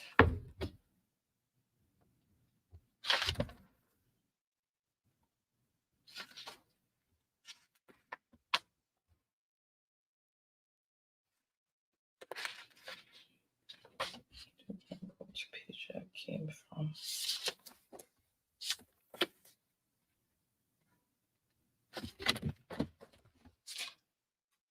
All right, one sec. Let me just go back to that question. The length of a garden is 4 times its width. The length measures 60 meters. So the length of a garden is 4 times its width. The length measures, it's right, 15. 15 is the answer, sorry. 15, you have to divide. The length of the garden is 4 times its width. The length measures 60 meters. So what is the width? So the width has to be smaller. Sorry, I'm mixing up myself. It's 15. The answer is 15. And that's the final answer, 15. The length of the garden is 4 times its width. And the length is 60 meters. So it's bigger than the 4 times bigger than 4 divided by 60 divided by 4, Lord Jesus. So 15.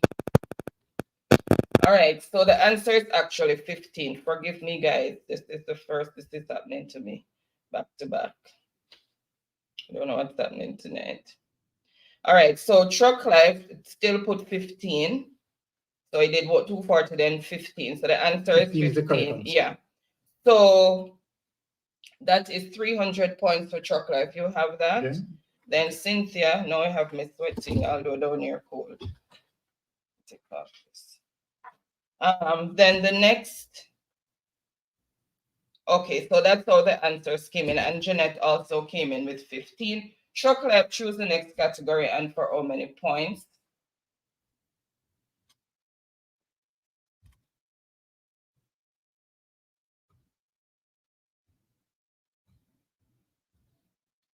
Welcome, welcome, chilling. Happy Friday.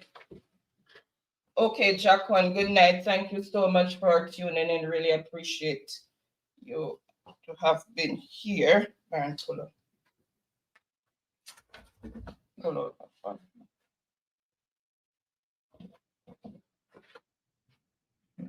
Let me stand up. Hold on the back of the phone there. Thanks. Two questions. Let me ask what like the can. Let me see on. All right, let's see who first. Okay, so math for 200. If a sled dog can pull, it's supposed to be pull 40 kilograms of weight. Okay. Yeah, tell us somebody time I come off from somebody come off and I chip on me. Let me do it. If a sled dog can pull 40 kilograms of weight, a team of 6 dogs can pull this amount of weight. If a sled dog can pull 40 kilograms of weight, a team of 6 dogs can pull this amount of weight. Okay. Sorry, guys, this is half asleep and half awake work. Because instead of putting pull, I put pill. All right. So I see the answer that I am looking for, and that's why I was confusing myself and think I put the wrong answer. Mix the answers up. All right, so the answer is 240 kilograms. 40 times 6 equals 240. So it's 240 kilograms. All right, I see the answer that I'm looking for, and that's for 200 points. So truck life 240, then Daniel, so truck life 200, then Daniel. Once Natalie, time is the master, all will be revealed in time. Then Cynthia, Arlene, and Janet. All right, so truck life, choose the next category and for how many points. Chilling, thank you so much. Choose the next category and for how many points.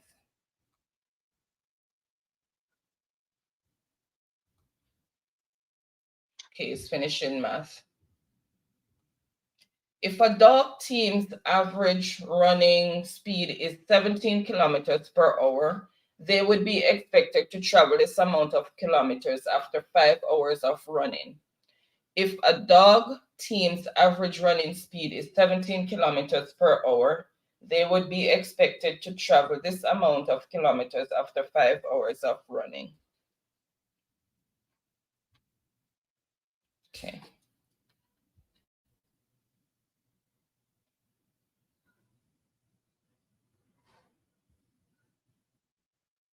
All right, I see the answer that I'm looking for, known delays. So 17 times 5 equal 85, so it is 85 kilometers. So, and that is for 100 points. So let's see who came in with the correct response.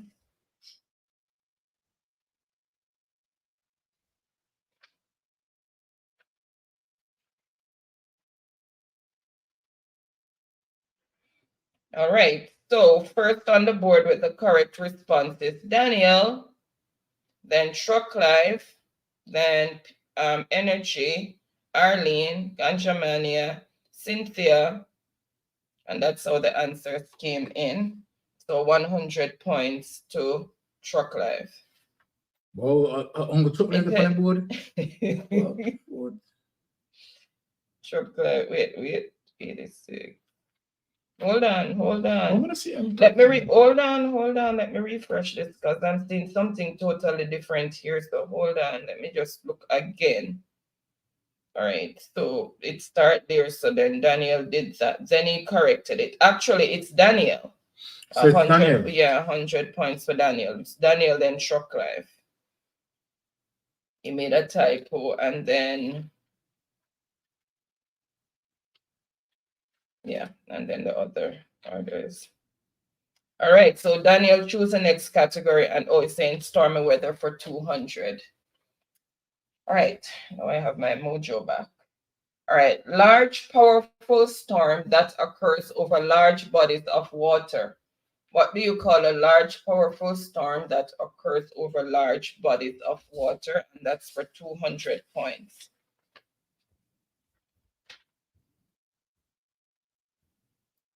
It's the Lord, I'm not a mad fan.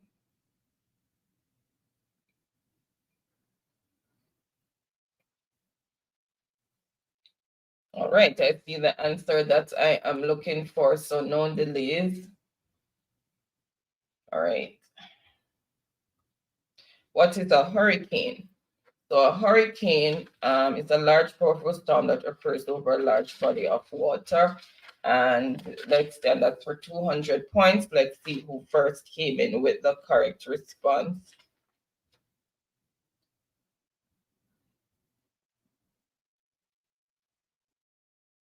Okay, first on the board with the correct response is Energy, then Truck Life, Janet, Sharon. Energy, how much points for energy? 200. 200. Grace was asking, how can we in the diaspora vote? Unfortunately, Grace, we can only vote if we go to Jamaica and register. Registered, yeah. They don't allow us, and I think if Mark goes in, then he's gonna try and put measures in place so that we can vote from wherever we are. With what you call it, absent ballots. Yeah, those would be absent ballots. Yeah. Then, but so far, in the process of voting now, you have to physically go into Jamaica, make sure that you have registered. Registered first. And, you know, the process goes along there. Okay. So the score as it is, Daniel on 100 points, Energy, 200 points, Truck Life, leading the board, 2,100 points. I should have said a call come in, just right in the middle of doing what he's doing. Okay, so Ganja Man also got Hurricane. Me no know Hurricane Empress. Ricky was there earlier when we just started. All right, so Energy, choose the next category and for how many points. Let's see if we chose already. Him they gone somewhere because me here. I was reading Truck Life asking him to buy some pork. Oh. All right. So water cycle for 200. The process of water changing into an invisible gas called water vapor. The process of water changing into an invisible gas called water vapor. Name the process.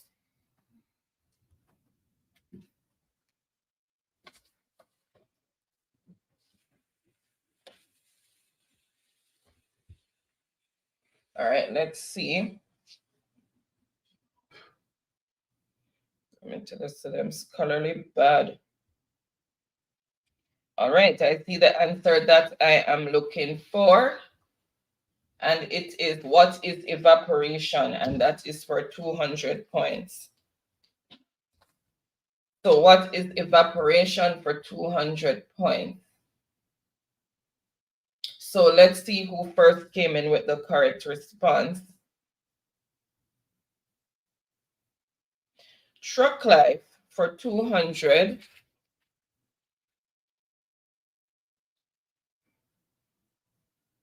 Okay, took away that already. Okay, so truck life for 200. Then energy, Janet, Cynthia B.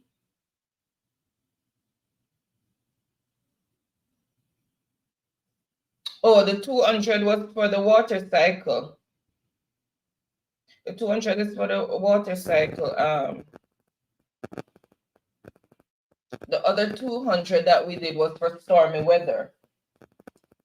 So this one is for the water cycle. And then Cynthia B and then Arlene. So Truck Life is saying Jamaica, Jamaica. All right, let's see. For 100, testing the waters. Highly regulated alcohol that Jamaica is famous for producing. Highly regulated alcohol that Jamaica is famous for producing. Name the alcohol.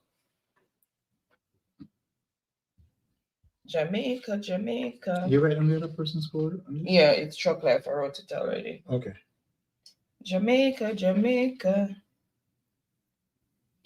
All right, so I see the answer that I'm looking for. So known delays. What is rum?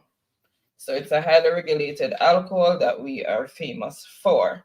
So let's see who first came in with the correct response.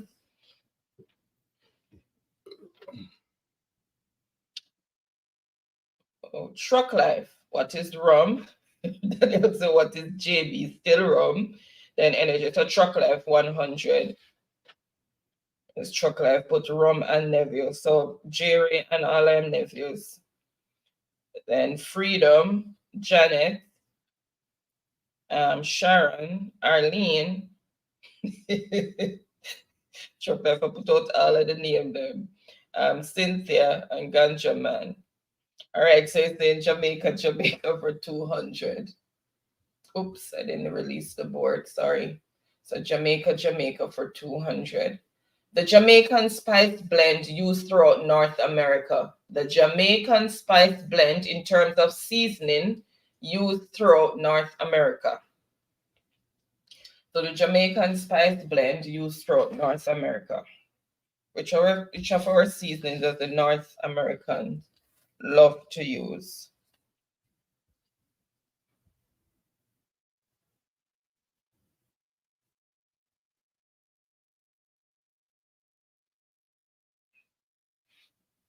Okay, practice. All right, I see the answer that I'm looking for and what is jerk seasoning, and that is for 200 points. So let's see who first came in with the correct response.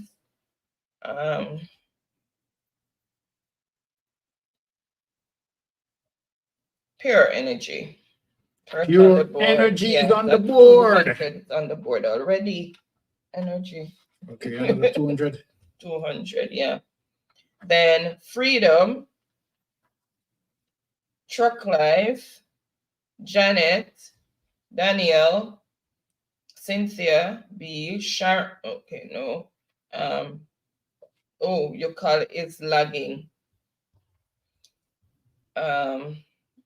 Then Arlene. Okay, and that's me typing. Fingers are drunk. My typing fingers are drunk. And the score as it is, Daniel on 100 points, Energy on 400 points, and Short Life 2,400 points. Refresh your internet.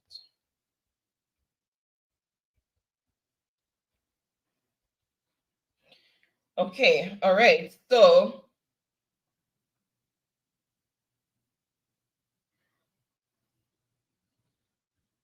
Energy, choose the next category and for how many points? Jesus, I had a brain freeze. Senior moment. All right, so energy, choose the next category and for how many points?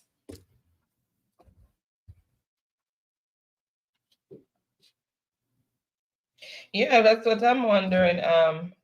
Sure, I don't see her yet unless she's falling asleep.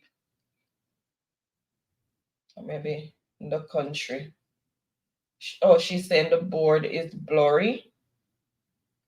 Not from ON. All right, let me tell you, signal is strong, so I'm not sure. All right, so water cycle for 300. Amount of water vapor in the air is called, the amount of water vapor in the air is called, Daniel's the Sharon, must have called him first name. Daniel The amount of water vapor in the air is called. All right, and I see the answer that I am looking for, so I am not going to delay.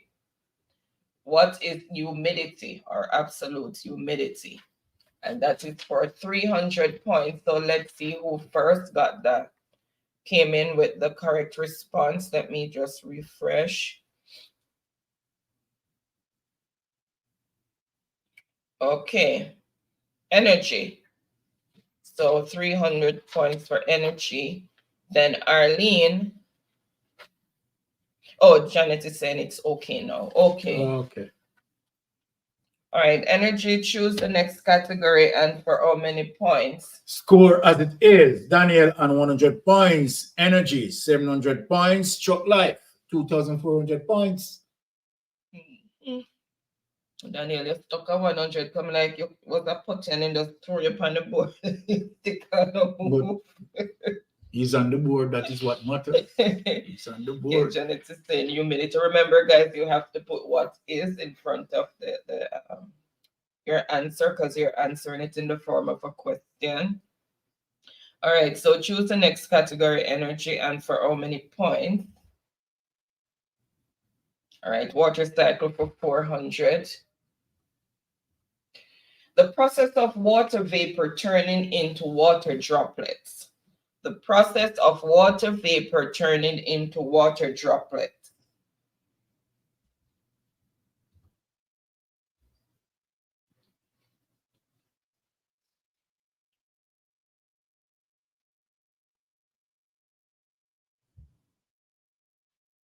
The colors run out.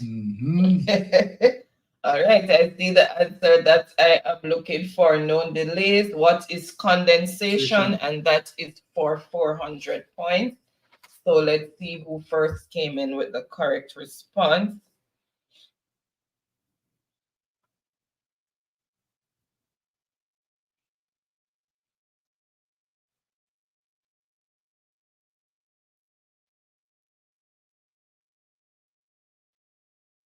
All right, so it starts there.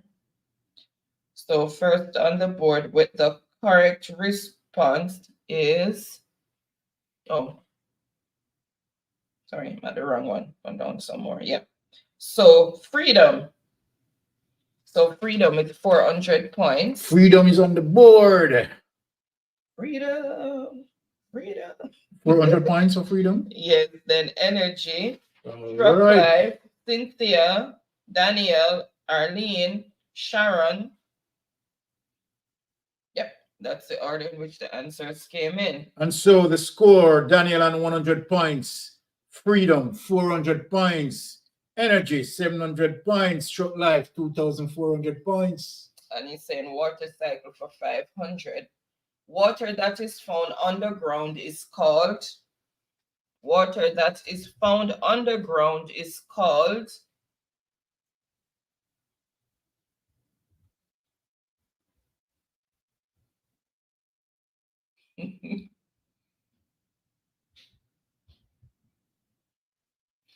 water that is found underground is called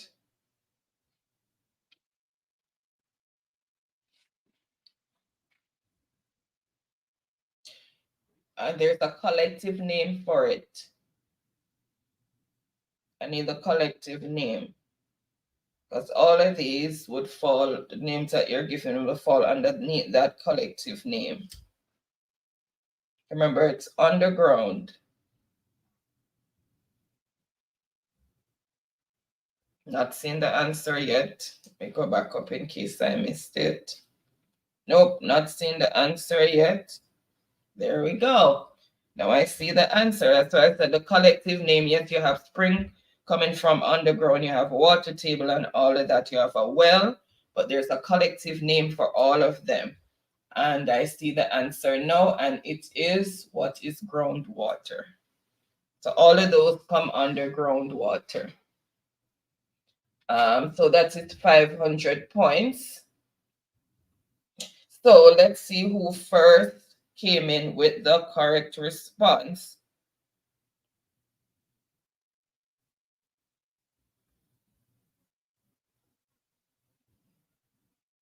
Cynthia. So Cynthia B. All right. Cynthia is on the board. I wonder if it's the How many points for Cynthia? 500. I wonder if it is the device that at the railroad at the intro climb. I believe that the device, they're not you. All right. And then Sharon. So that's how the answers came in. So the score as it is, Daniel on 100 points. Freedom, 400 points. Cynthia, 500 points. Energy, 700 points. And Short Life, 2,400 points. All right. So, Cynthia, choose the next category and for how many points? So we have 4 categories still up there.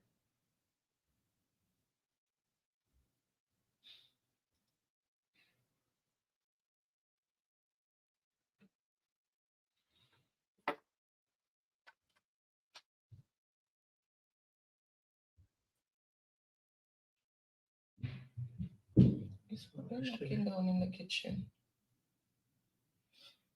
Right, so okay, so she's saying Jamaica for 400. And you can just put JJ 400 just for short, or JJ whatever, for those who are gonna choose it next. This major US telephone company is said to have copied Jamaica's phone system. This major US telephone company is said to have copied Jamaica's phone system, and this was a big learning curve for me.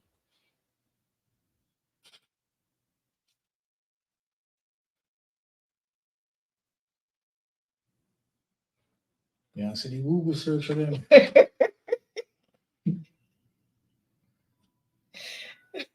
So remember I said the US company is said to have copied Jamaica's phone system.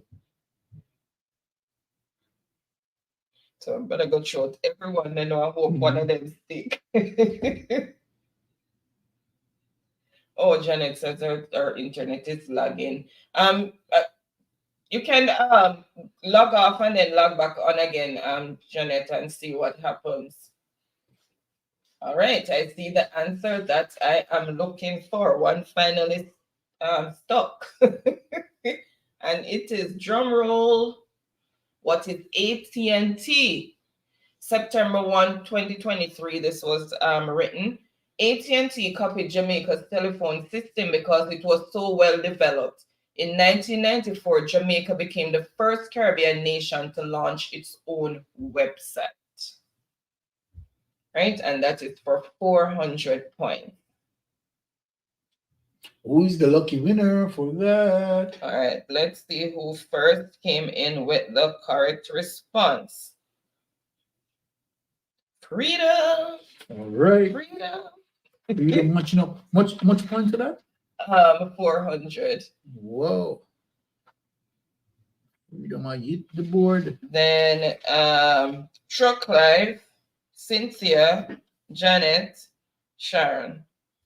So the score as it is, Daniel on 100 points. Cynthia, 500 points. Energy, 700 points. Freedom, 800 points. And Truck Life, 2,400 points. All right. So, Freedom, choose the next category and for how many points?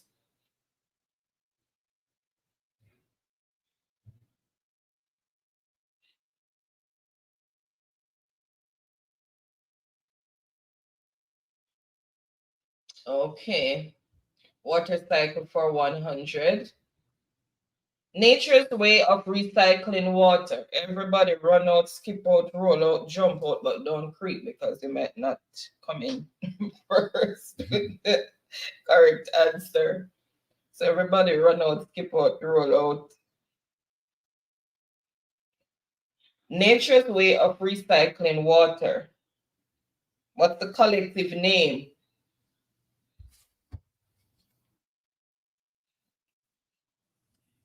What does it fall under? Nature's way of recycling water. What is the collective name? All right, I see the answer that I am looking for. Somebody not stuck right now. All right, so what is the water cycle? So the different processes in which it recycles the water, condensation, evaporation, all of that, all falls under the water cycle. So,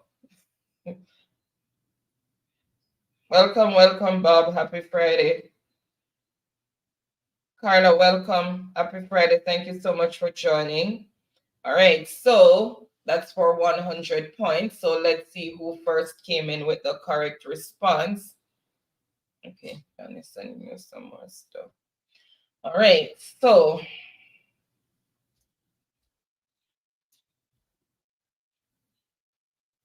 let's see who first came in with the correct response. Okay.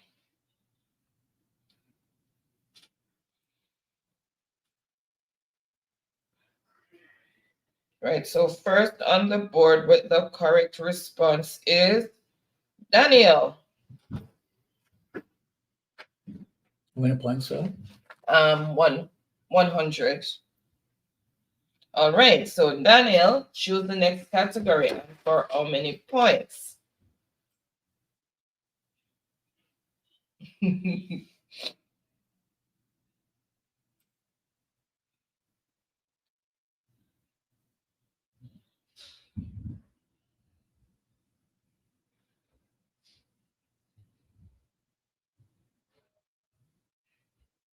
Okay, last category for 300. Oops, I can't do it that way, Lord. Water overflow that is caused by a large amount of rainfall. Water overflow that is caused by a large amount of rainfall. Welcome, Andy. Thank you so much for joining. Happy Friday. Better late than never. It's when you show up, we really appreciate the support. Thank you. Hope you had a wonderful week and having a good start to your weekend so far. All right, I see the answer that I am looking for, and it is what is a flood? So overflow caused by a large amount of rainfall is a flood, and that is for 300 points. So let's see who first came in with the correct response.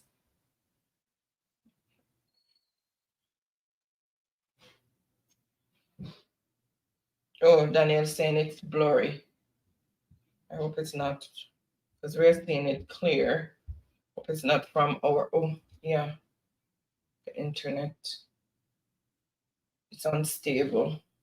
1 sec. Oh, glitched. Seriously? So it's open, huh? Let me see. Is it any better now, guys? No, it didn't go back. 1 sec, I'm just changing because it just jumped onto the other network and off the booster. All right, so put it back to the booster. Let's see. Seriously.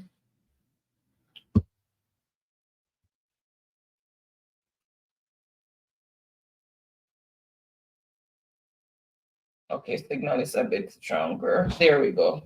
Sorry about that, guys. It just jumped off the booster and went onto the 5G. I don't know why 5G doesn't work so well down here in the basement. To put it on the booster, it jumped off it. Sorry about that. All right, so where were we?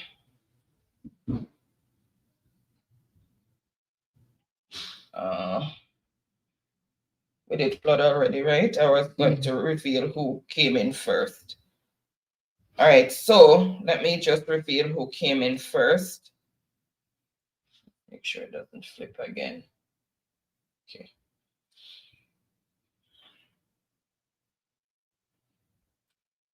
All right, so first on the board with the correct response is Truck Life, then Freedom. How much points? That is 300 points.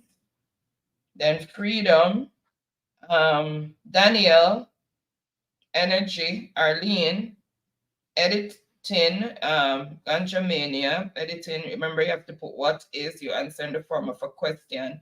Bob, what is love? Okay. Okay. You don't say it's okay for him. All right, so Truck Life is saying weather for 100 is not the lane. Spinning cloud with a funnel shape. Spinning cloud with a funnel shape. So spinning cloud with a funnel shape.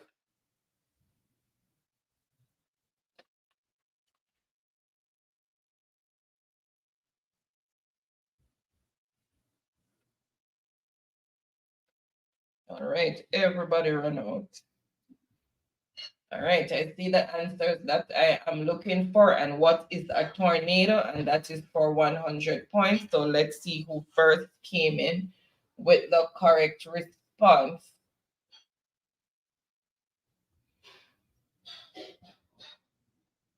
All right, so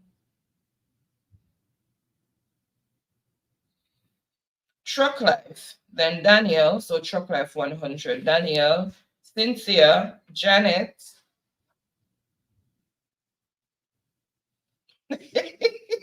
Daniel's a new person on YouTube.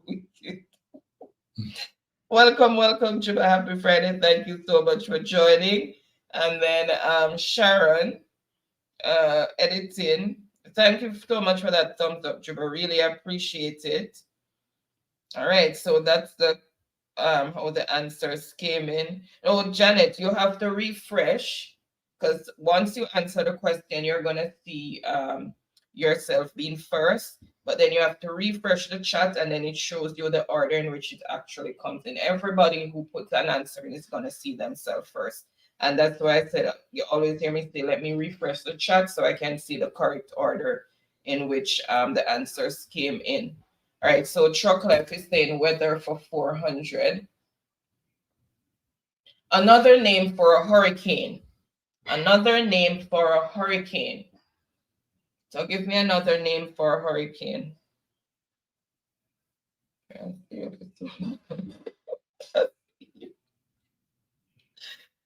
right, another name for a hurricane.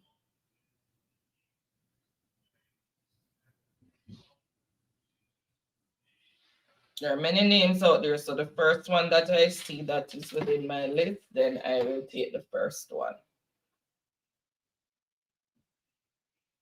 All right, and I see answers that I am looking for. So, what is a typhoon, cyclone, tornado, storm, tropical storm, or tempest? Any of those will work. So let's see who came in with at least the first one on the list. Daniel, 400 points to Daniel. Then Energy, Arlene, Janet, Cynthia, Freedom, Carla, Sharon, Editing, Ganjamania,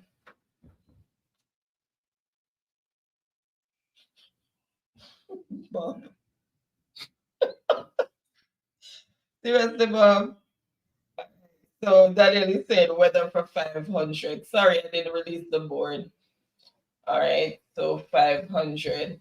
Name the hurricane that blew over Jamaica on August 28, 2008. And it's a double point answer, so you get 1,000 points for that.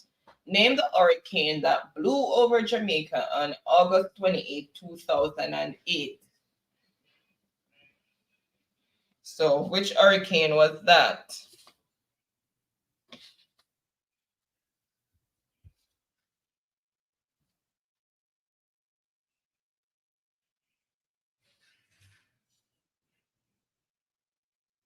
Still waiting, not seen the answer yet.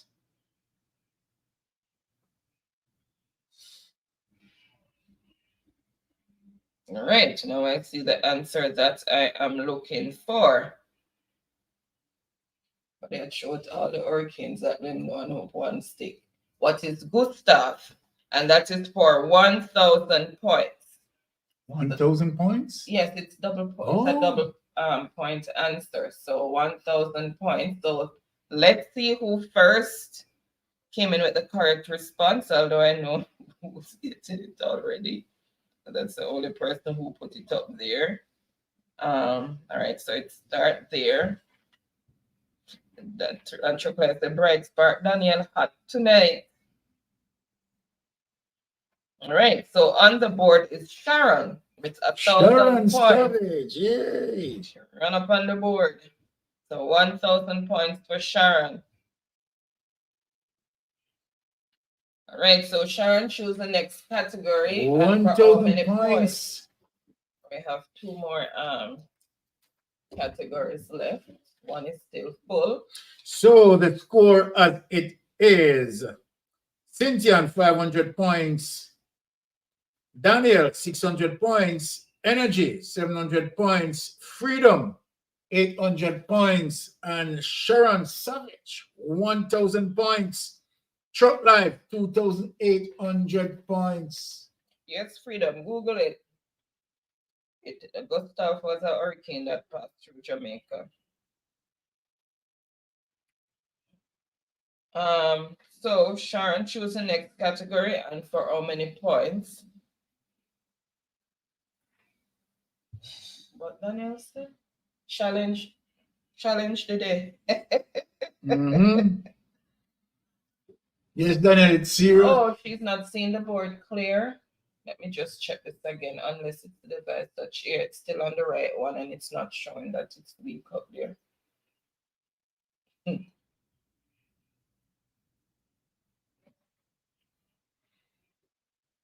All right, I'm just gonna choose one of these here for you then, Sharon. Let's do hurricane years for 200. Hurricane Maria. Which year did Hurricane Maria pass through Jamaica?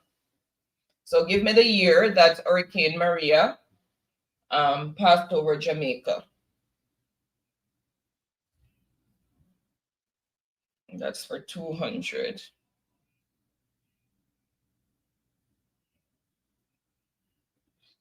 Truck life, I guess. Truck life has showed some years. Make sure I say for the other never stay. All right, and I see the answer that I am looking for. No delays. What is 2017? So Hurricane Maria passed through Jamaica in 2017. And that is for 200 points. So let's see who first came in with the correct response.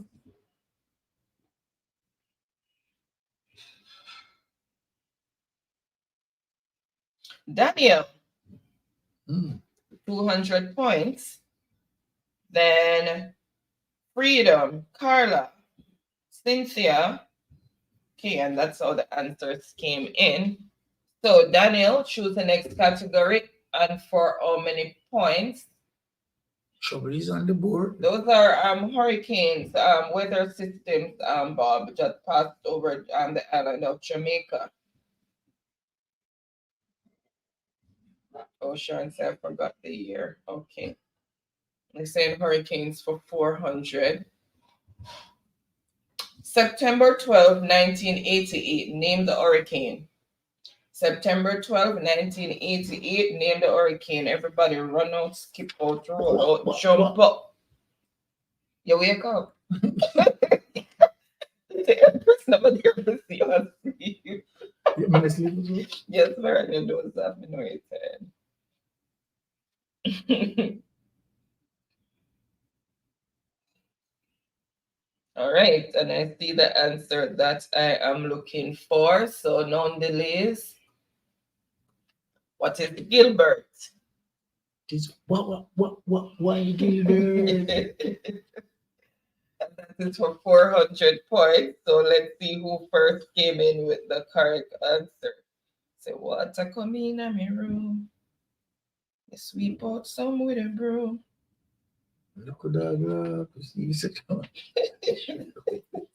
Daniel, for 400 points. So Daniel, Daniel is mashing up the board. Coming bloody damn eye tonight. My red. So the score as it is, Cynthia on 500 points. Energy, 700 points. Freedom, 800 points. Sharon, 1,000 points. Daniel, 1,200 points. And Trucklight, 2,800 points. All right. So, and then we have Freedom, Cynthia, Energy, Carla, Janet, Arlene, Ganja Mania, Sharon, and Editing also came in with the correct response.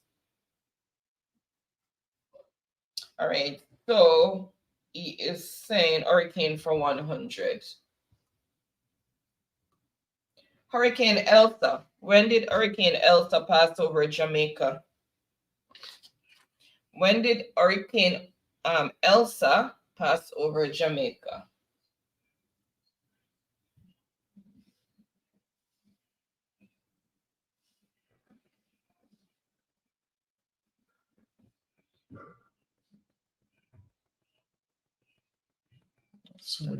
Staffing.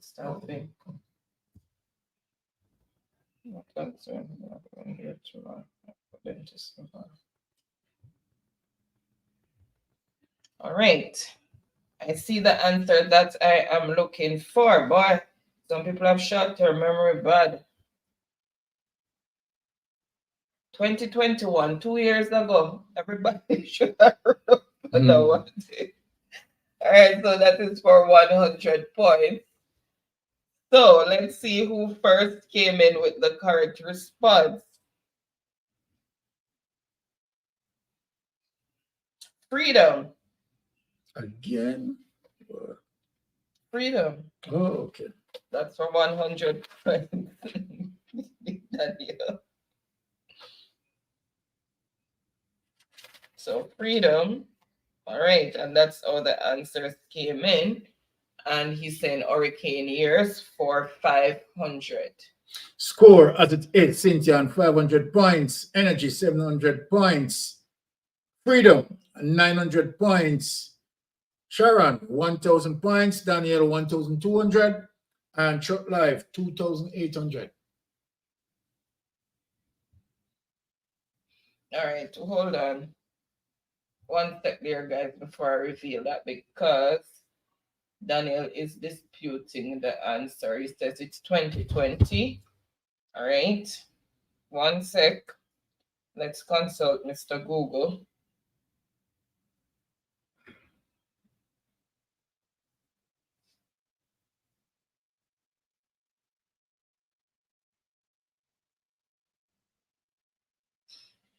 Okay, Mr. Google says Hurricane Elsa, Jamaica.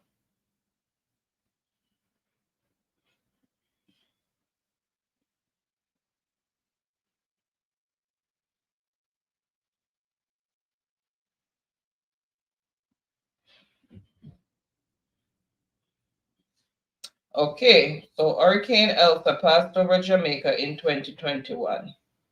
June 30th to be exact, it was formed 2021.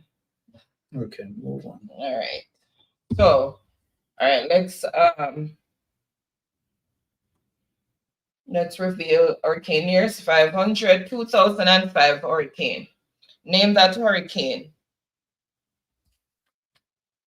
Hurricane that passed over Jamaica in 2005.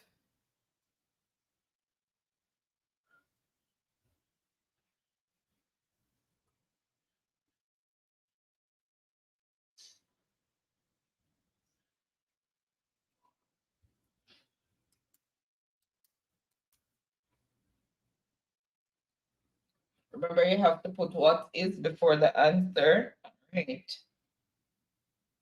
All right, and I see the answer that I am looking for. No delays. Do it again. Okay. What is Dennis? So Hurricane Dennis. And that is for 500 points. So let's see who first came in with the correct response.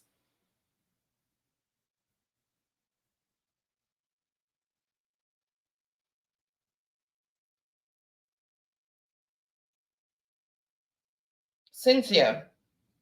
Murder macro spelling, it's a typo there with the U. So much points? 500 points. Ooh. Ladies are in business. So Cynthia, then Sharon, Daniel, and that's all the well, people in trouble. All right, heavily competitive tonight. So the score, let us reveal the score. Energy on 700 points, Freedom 900 points, Sharon and Cynthia both on 1,000 points, Daniel 1,200 points, and Truck Life 2,800 points. Wow. All right. So choose the next category and for how many points? Oh, so Cynthia to choose. Cynthia, yeah. Cynthia, choose the next category and for how many points? But you have some big numbers up there. Big numbers there. Oh, Tiffany was here earlier. Janet, Sharon, sorry, and then Ricardo was here too, but I think he ran out on the road to get something, or he was still out on the road. Janet said, Andrew is the hurricane that hits Jamaica name. They're saying hurricane for 300. All right, Hurricane Ivan. Which year did Hurricane Ivan hit Jamaica? Which year did Hurricane Ivan blow over Jamaica? But there was a hurricane by that name. I'm still experiencing it today.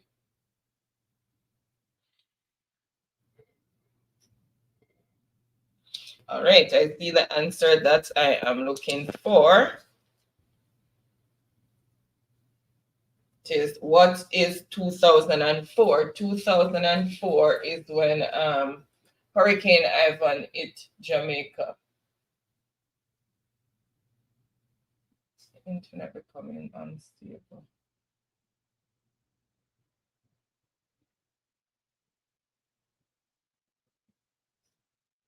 The router is right underneath it.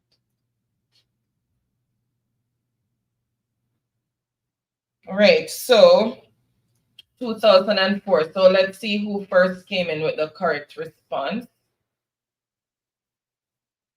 Did I reveal the answer? No? All right, so let's see who came in with the correct response. Freedom. Then Truck Life, so 300 points. 300 points of Freedom. And then Truck Life, Daniel, Sharon, Janet, Ganja Mania. Oh, this make the trust me. This Editing, it left for 0. All right. So score as it is: Energy and 700 points, Cynthia and Sharon and 1,000 points, Ooh. Freedom and Daniel and 1,200 points. What? Short Life 2,800 points. Tonight competition is Really tight. Tight, man. Trust All right. me. Freedom is saying JJ for 300. The natural healing waters found in Jamaica. What do you call the natural healing waters found in Jamaica?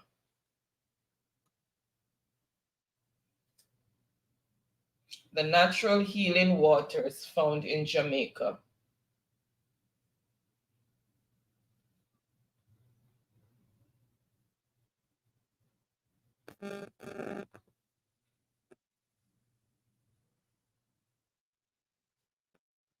Okay, can have two names for them, whichever one I see first, then I will go with that, and I'm seeing several. All right.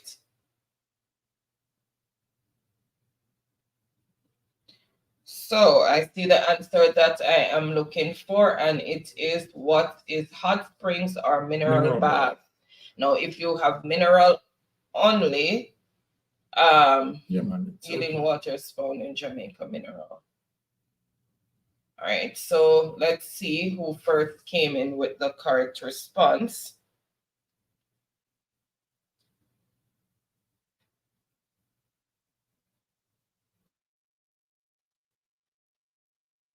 So Andrew Fisher said, I am very late today. No, Andrew.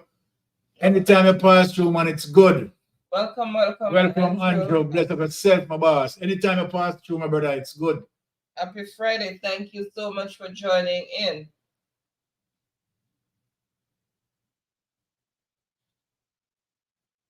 Spring, mineral bath, pure energy. All right, so truck life. And that is for 300 points. Then energy, Arlene, Cynthia, Sharon, Freedom, Ganjamania, Carla,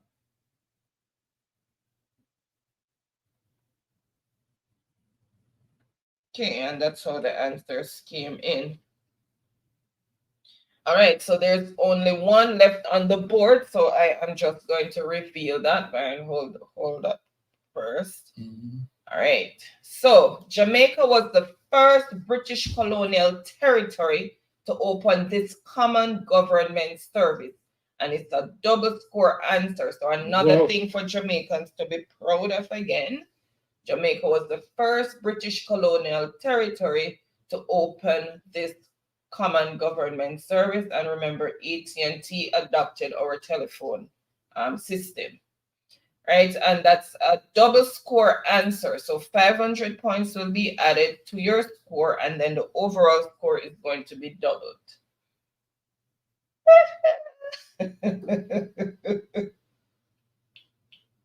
And then there'll be something to write. All right, I see the answer that I am looking for, and right off the bat, it was thrown out there. So let me just reveal it, and it is what is postal service. Who got that? So yes, what is postal service or post office? Fun fact, in 1688, Jamaica was the first British colonial territory to establish a postal service. So another thing for us to tap ourselves on the shoulder or in the back for. Another accomplishment, first time. So it's 500 points. Let's clear. Let me just take off that. And then just open up. All right. So first on the board with the correct response is Freedom. Cocoa for 500 points to Freedom. And then double the overall score. Okay, we get to know.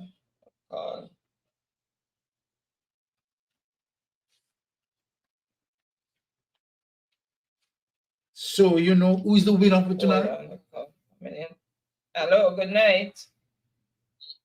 Yeah, what now? So now, see the parent what the government have, that thing we should get rid of.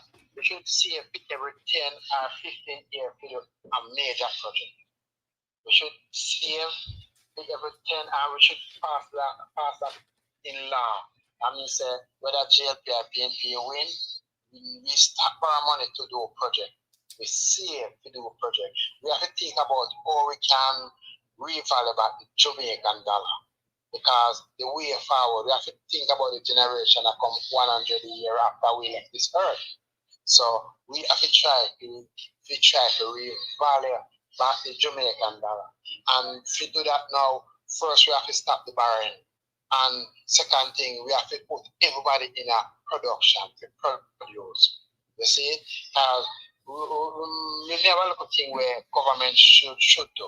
Like government should provide everybody with machinery where they need to produce. And within 5 to 7 years, people pay back for that machine. And if you can't pay for that machine, we take it back from John and Harry. So it's a thing that's that program where Uno come down. And the government can own, the state can own 10% of that business.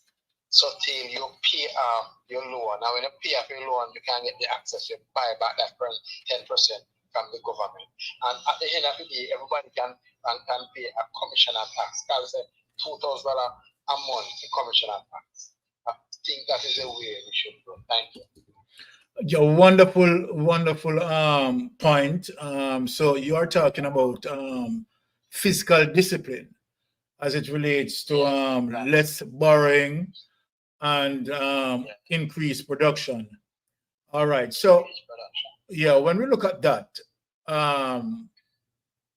what is really critical there is education. That when we have persons who are highly educated, they can, amongst them, you will have technocrats, right, who are visionaries who can articulate programs, right, that geared into manufacturing. Because face it, the way our economy is going to survive, my friend, is through manufacturing. Through manufacturing. You have to be manufacturing because, number one, as Mark Golden pointed out, that we are importing more than we export. That is exactly, that is a careless failure, right? And when you look and see how much that we are paying in terms of servicing our debt, it really doesn't make any sense. Now, when we look, exactly, we have to reduce our borrowing, execute physical discipline. Renewable energy is a way to go, and Mark Golden is talking about renewable energy. You understand? To take time, we know ourselves from fossil fuel. We should know that the neo-colonialists are the elites of society. They are the one who own fossil fuel, and so we need to move away from that. But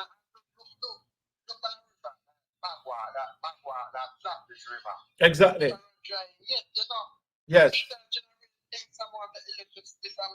So you're talking about hydroelectric. Yeah.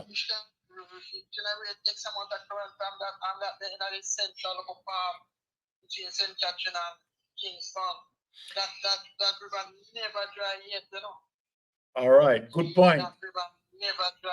Right, but we have to. I think, Carla, in the advent of social media, and you have a lot of prudent people on social media that can question the government, right? You have persons who are qualified, right, and even more qualified than some of those members of parliament, that we are now holding them accountable. You understand? And question things. We can now go on certain websites, right, and question the government performance.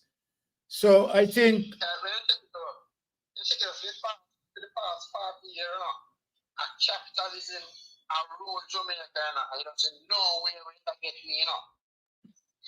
Agree with him about. You know. So check it out, you know. Yes, so Because in the 1980s, the capitalism killed Mike and Manley plan.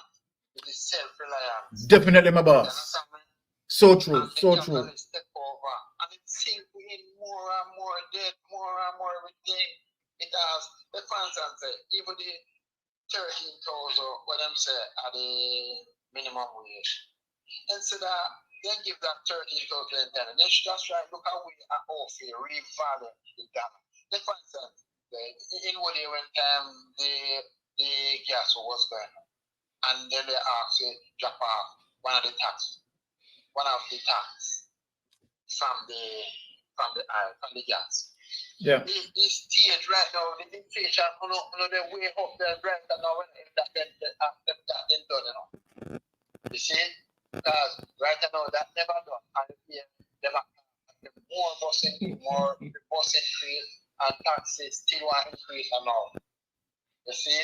Yes. So the way how they go about it, for them things. Because people are reading this finance minister, but they don't know what they are reading. To be honest. You understand me? They have a person where I just cut him off from Ghana used to sit down and discuss nothing. But when he come talk, tell me about this finance minister brilliant. So I say, yeah, I'm brilliant to teach you. brilliant with him algorithm. Make him know same brilliant algorithm. You understand me? You might go into the speech and rare and thing, but if not look at that way there, you understand me? You know, one that finance minister who we have look on Jamaica and a whole. You see, and look on legal people, how you can make the legal people compete. Exactly. Exactly. We can look at even Princess Street, where a Chinese war the water, or rule the water Princess Street. If you check it out, you know, amount of money that from that street alone every week. And check it out, they're not paying no more than a tax. Because them get a 5-year, what I'm calling the concession free, tax free. And for a 5 year, they pass to give over 200 and cause them and they are them hunger. So this is them find a way of get one in Jamaican government and then they be also who not even realize it and change the system like that. When the Chinese can't pay for them fair share of tax. People these are government shall get government up. So full. You see, well, don't find a way of how to make Chinese and pay them tax. Well, And now the Chinese take over the construction industry. The Chinese man don't pay they can duty free. You see, and you expect we should compete with them. We can't compete with them, which we have to pay duty for every little thing we bring in. yeah, we have to change a lot of things. We have to change a lot of things. And you're right. You're right. We have to change a lot of things. If we are not manufacturing, we are going to fail. And we have to have a government that focuses on manufacturing. That is the bottom line. There's no two way about it. Right? So when we see this government that goes for the call center and them rearing it that. One little breeze go everything coming up. yeah, we can depend on service industry, right, to build our economy. That's foolishness. Cannot be done. It's not a Jamaican own that those industry. Exactly, my boss. Exactly, you're right. Them not look at the long-term effect of that thing. The other day, COVID coming up, and what's the whole tourist industry coming up. Well, you know. Tourists are with you see market. Exactly. We have to focus. You know, Carla, I really thank you for your calling. Right, but make sure say you tune in and make sure say you're voting. Make sure say you register. I'm ready for voting. All right.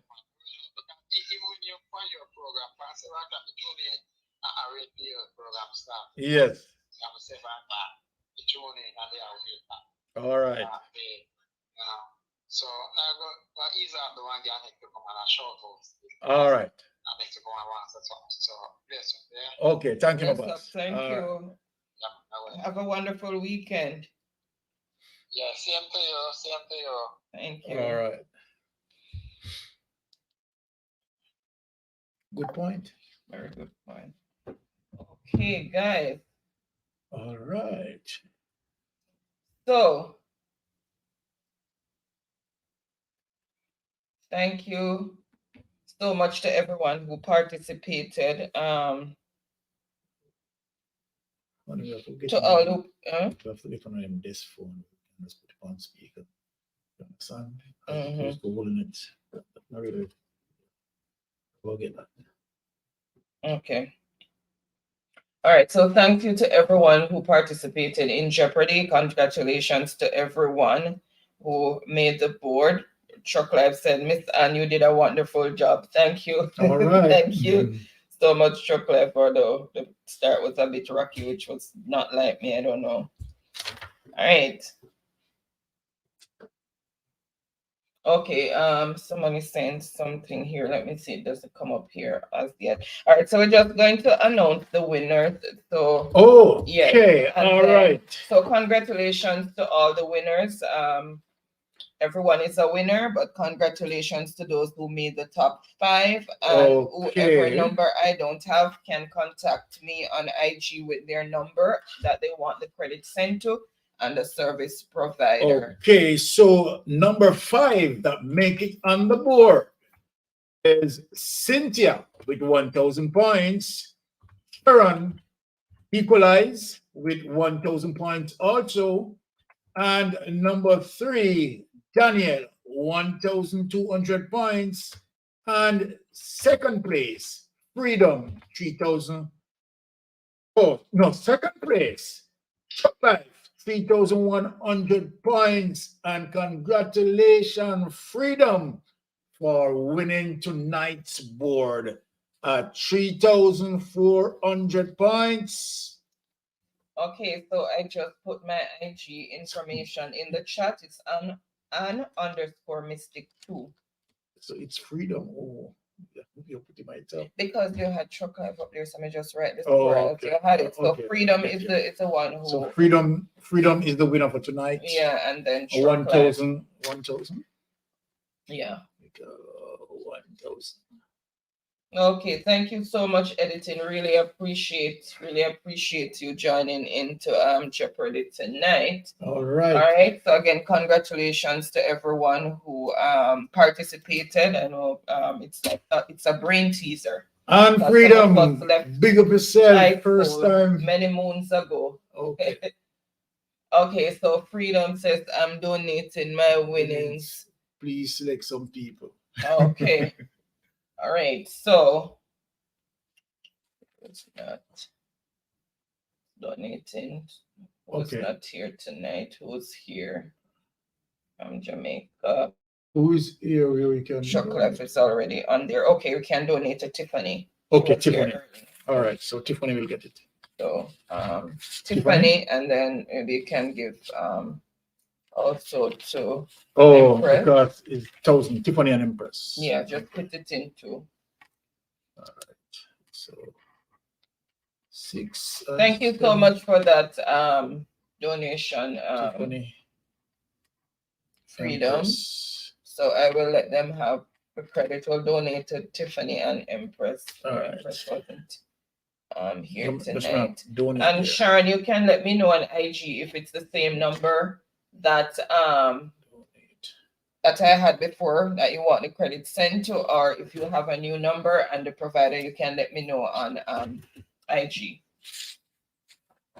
Just said select me. Okay. Oh, Andrew was saying select me. Oh, no, selection it's done already. Oh, never see. I didn't see it before. Sorry.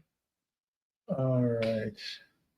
Oh, Cynthia, you are on the board. Cynthia, you're on the board. You came in as well, so you get $500 credit. So what you do is if you have a Jamaican number, just Send it to me on IG because I don't want you to put your number in the chat for. Okay, Sharon says yes, the same Yes, number. Cynthia, you're on the board to get your I want you credit. to put your number in the chat. So you link me up on IG, and I put my IG information in the chat just now. Let me do it again.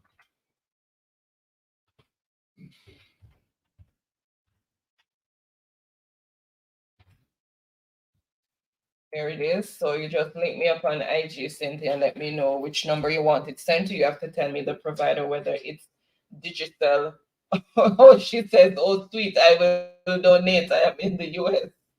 And do you have anyone you want to donate to, or do you want to donate this to someone in the chat? Or do you have a family member or somebody you're going to donate it to? Can let me know. All right. Okay, so I chose before it suggested it. Have a good one. Wonderful program. Thank you so much. Thank you. Okay, Uriel says just coming from work. Well, I'm glad you got home safely, Uriel. Okay, she says to choose. So I'm gonna give to Andrew Fisher then. So Andrew Fisher. Andrew Fisher. Okay, so Andrew, link me up on IG. I just dropped the IG information again on _mystic2, and you send me the number you want it sent to there, and also the provider, whether it is digital or flow. You are most welcome. 100%. I should really be thanking the the persons who are donating their the credits. Credits, yes. All right. So thank you so much for that donation too as well. And that's how we do it over here. Normally, because we have persons who have been with us from day one, and sometimes they split their credit. If they get $1,000, they will split it with somebody else or whatever. So it's always cheerful giving over here. All right. So thank you so much for that. And thank you to all the new subscribers who have subscribe throughout the week and previously, and also those who subscribe tonight. Really appreciate it. There was something I wanted to highlight.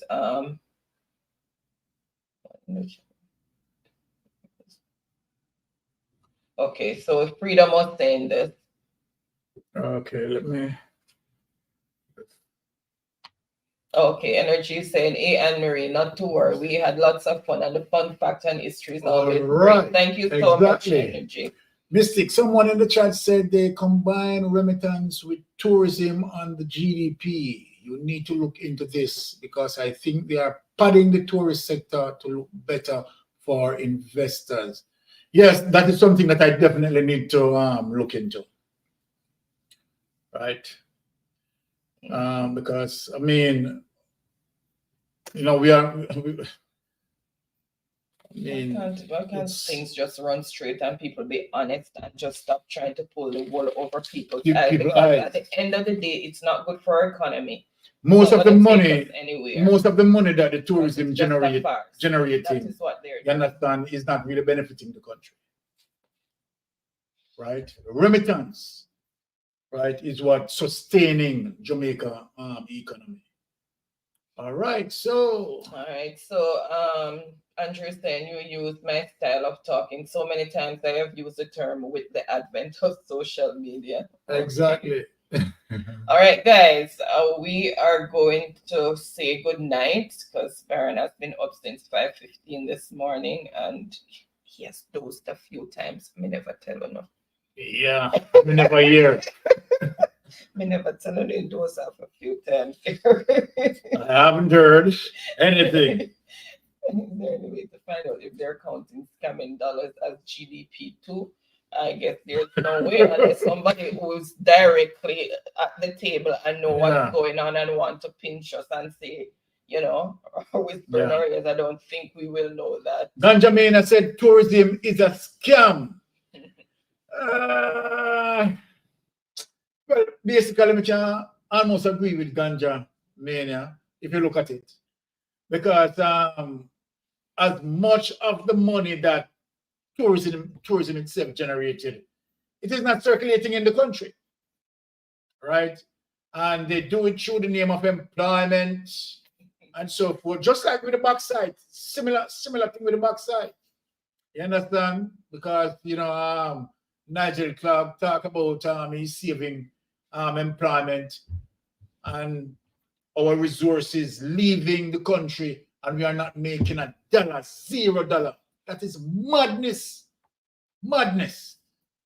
Okay. All right. So, Arlene is saying have a blessed weekend. Thank Everyone. you, Arlene. Thank Thank you so much. Cynthia saying, freedom, bless up. Next time I will beat you. All right. Freedom, that's a challenge.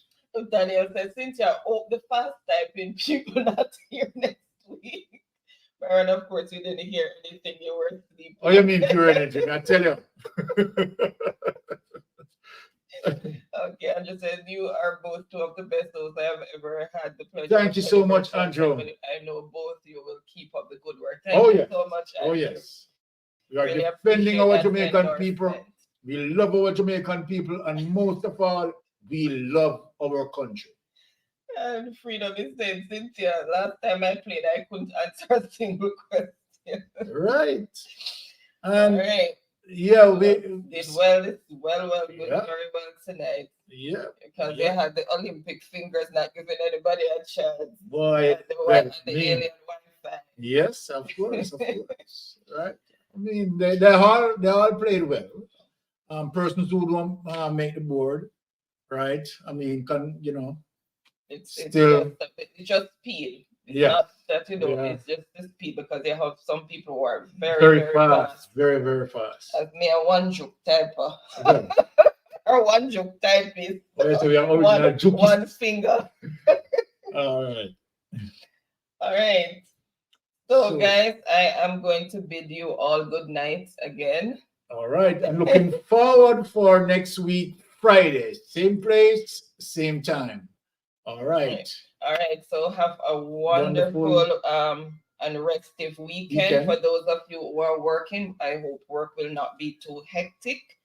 For those of you who will be at home, make sure you get some rest. And the weekend is when we do a lot of housework because that's the second job you don't get paid for because it's a job. But make sure you find some time in between to get some rest and hope everyone have a wonderful and productive week. Stay safe. And I am going to say again, thank you so much for spending your Friday with us. Really appreciate it. And until next week, safe travel on the gravel. Bye. Love you all. Thank you. Thank you.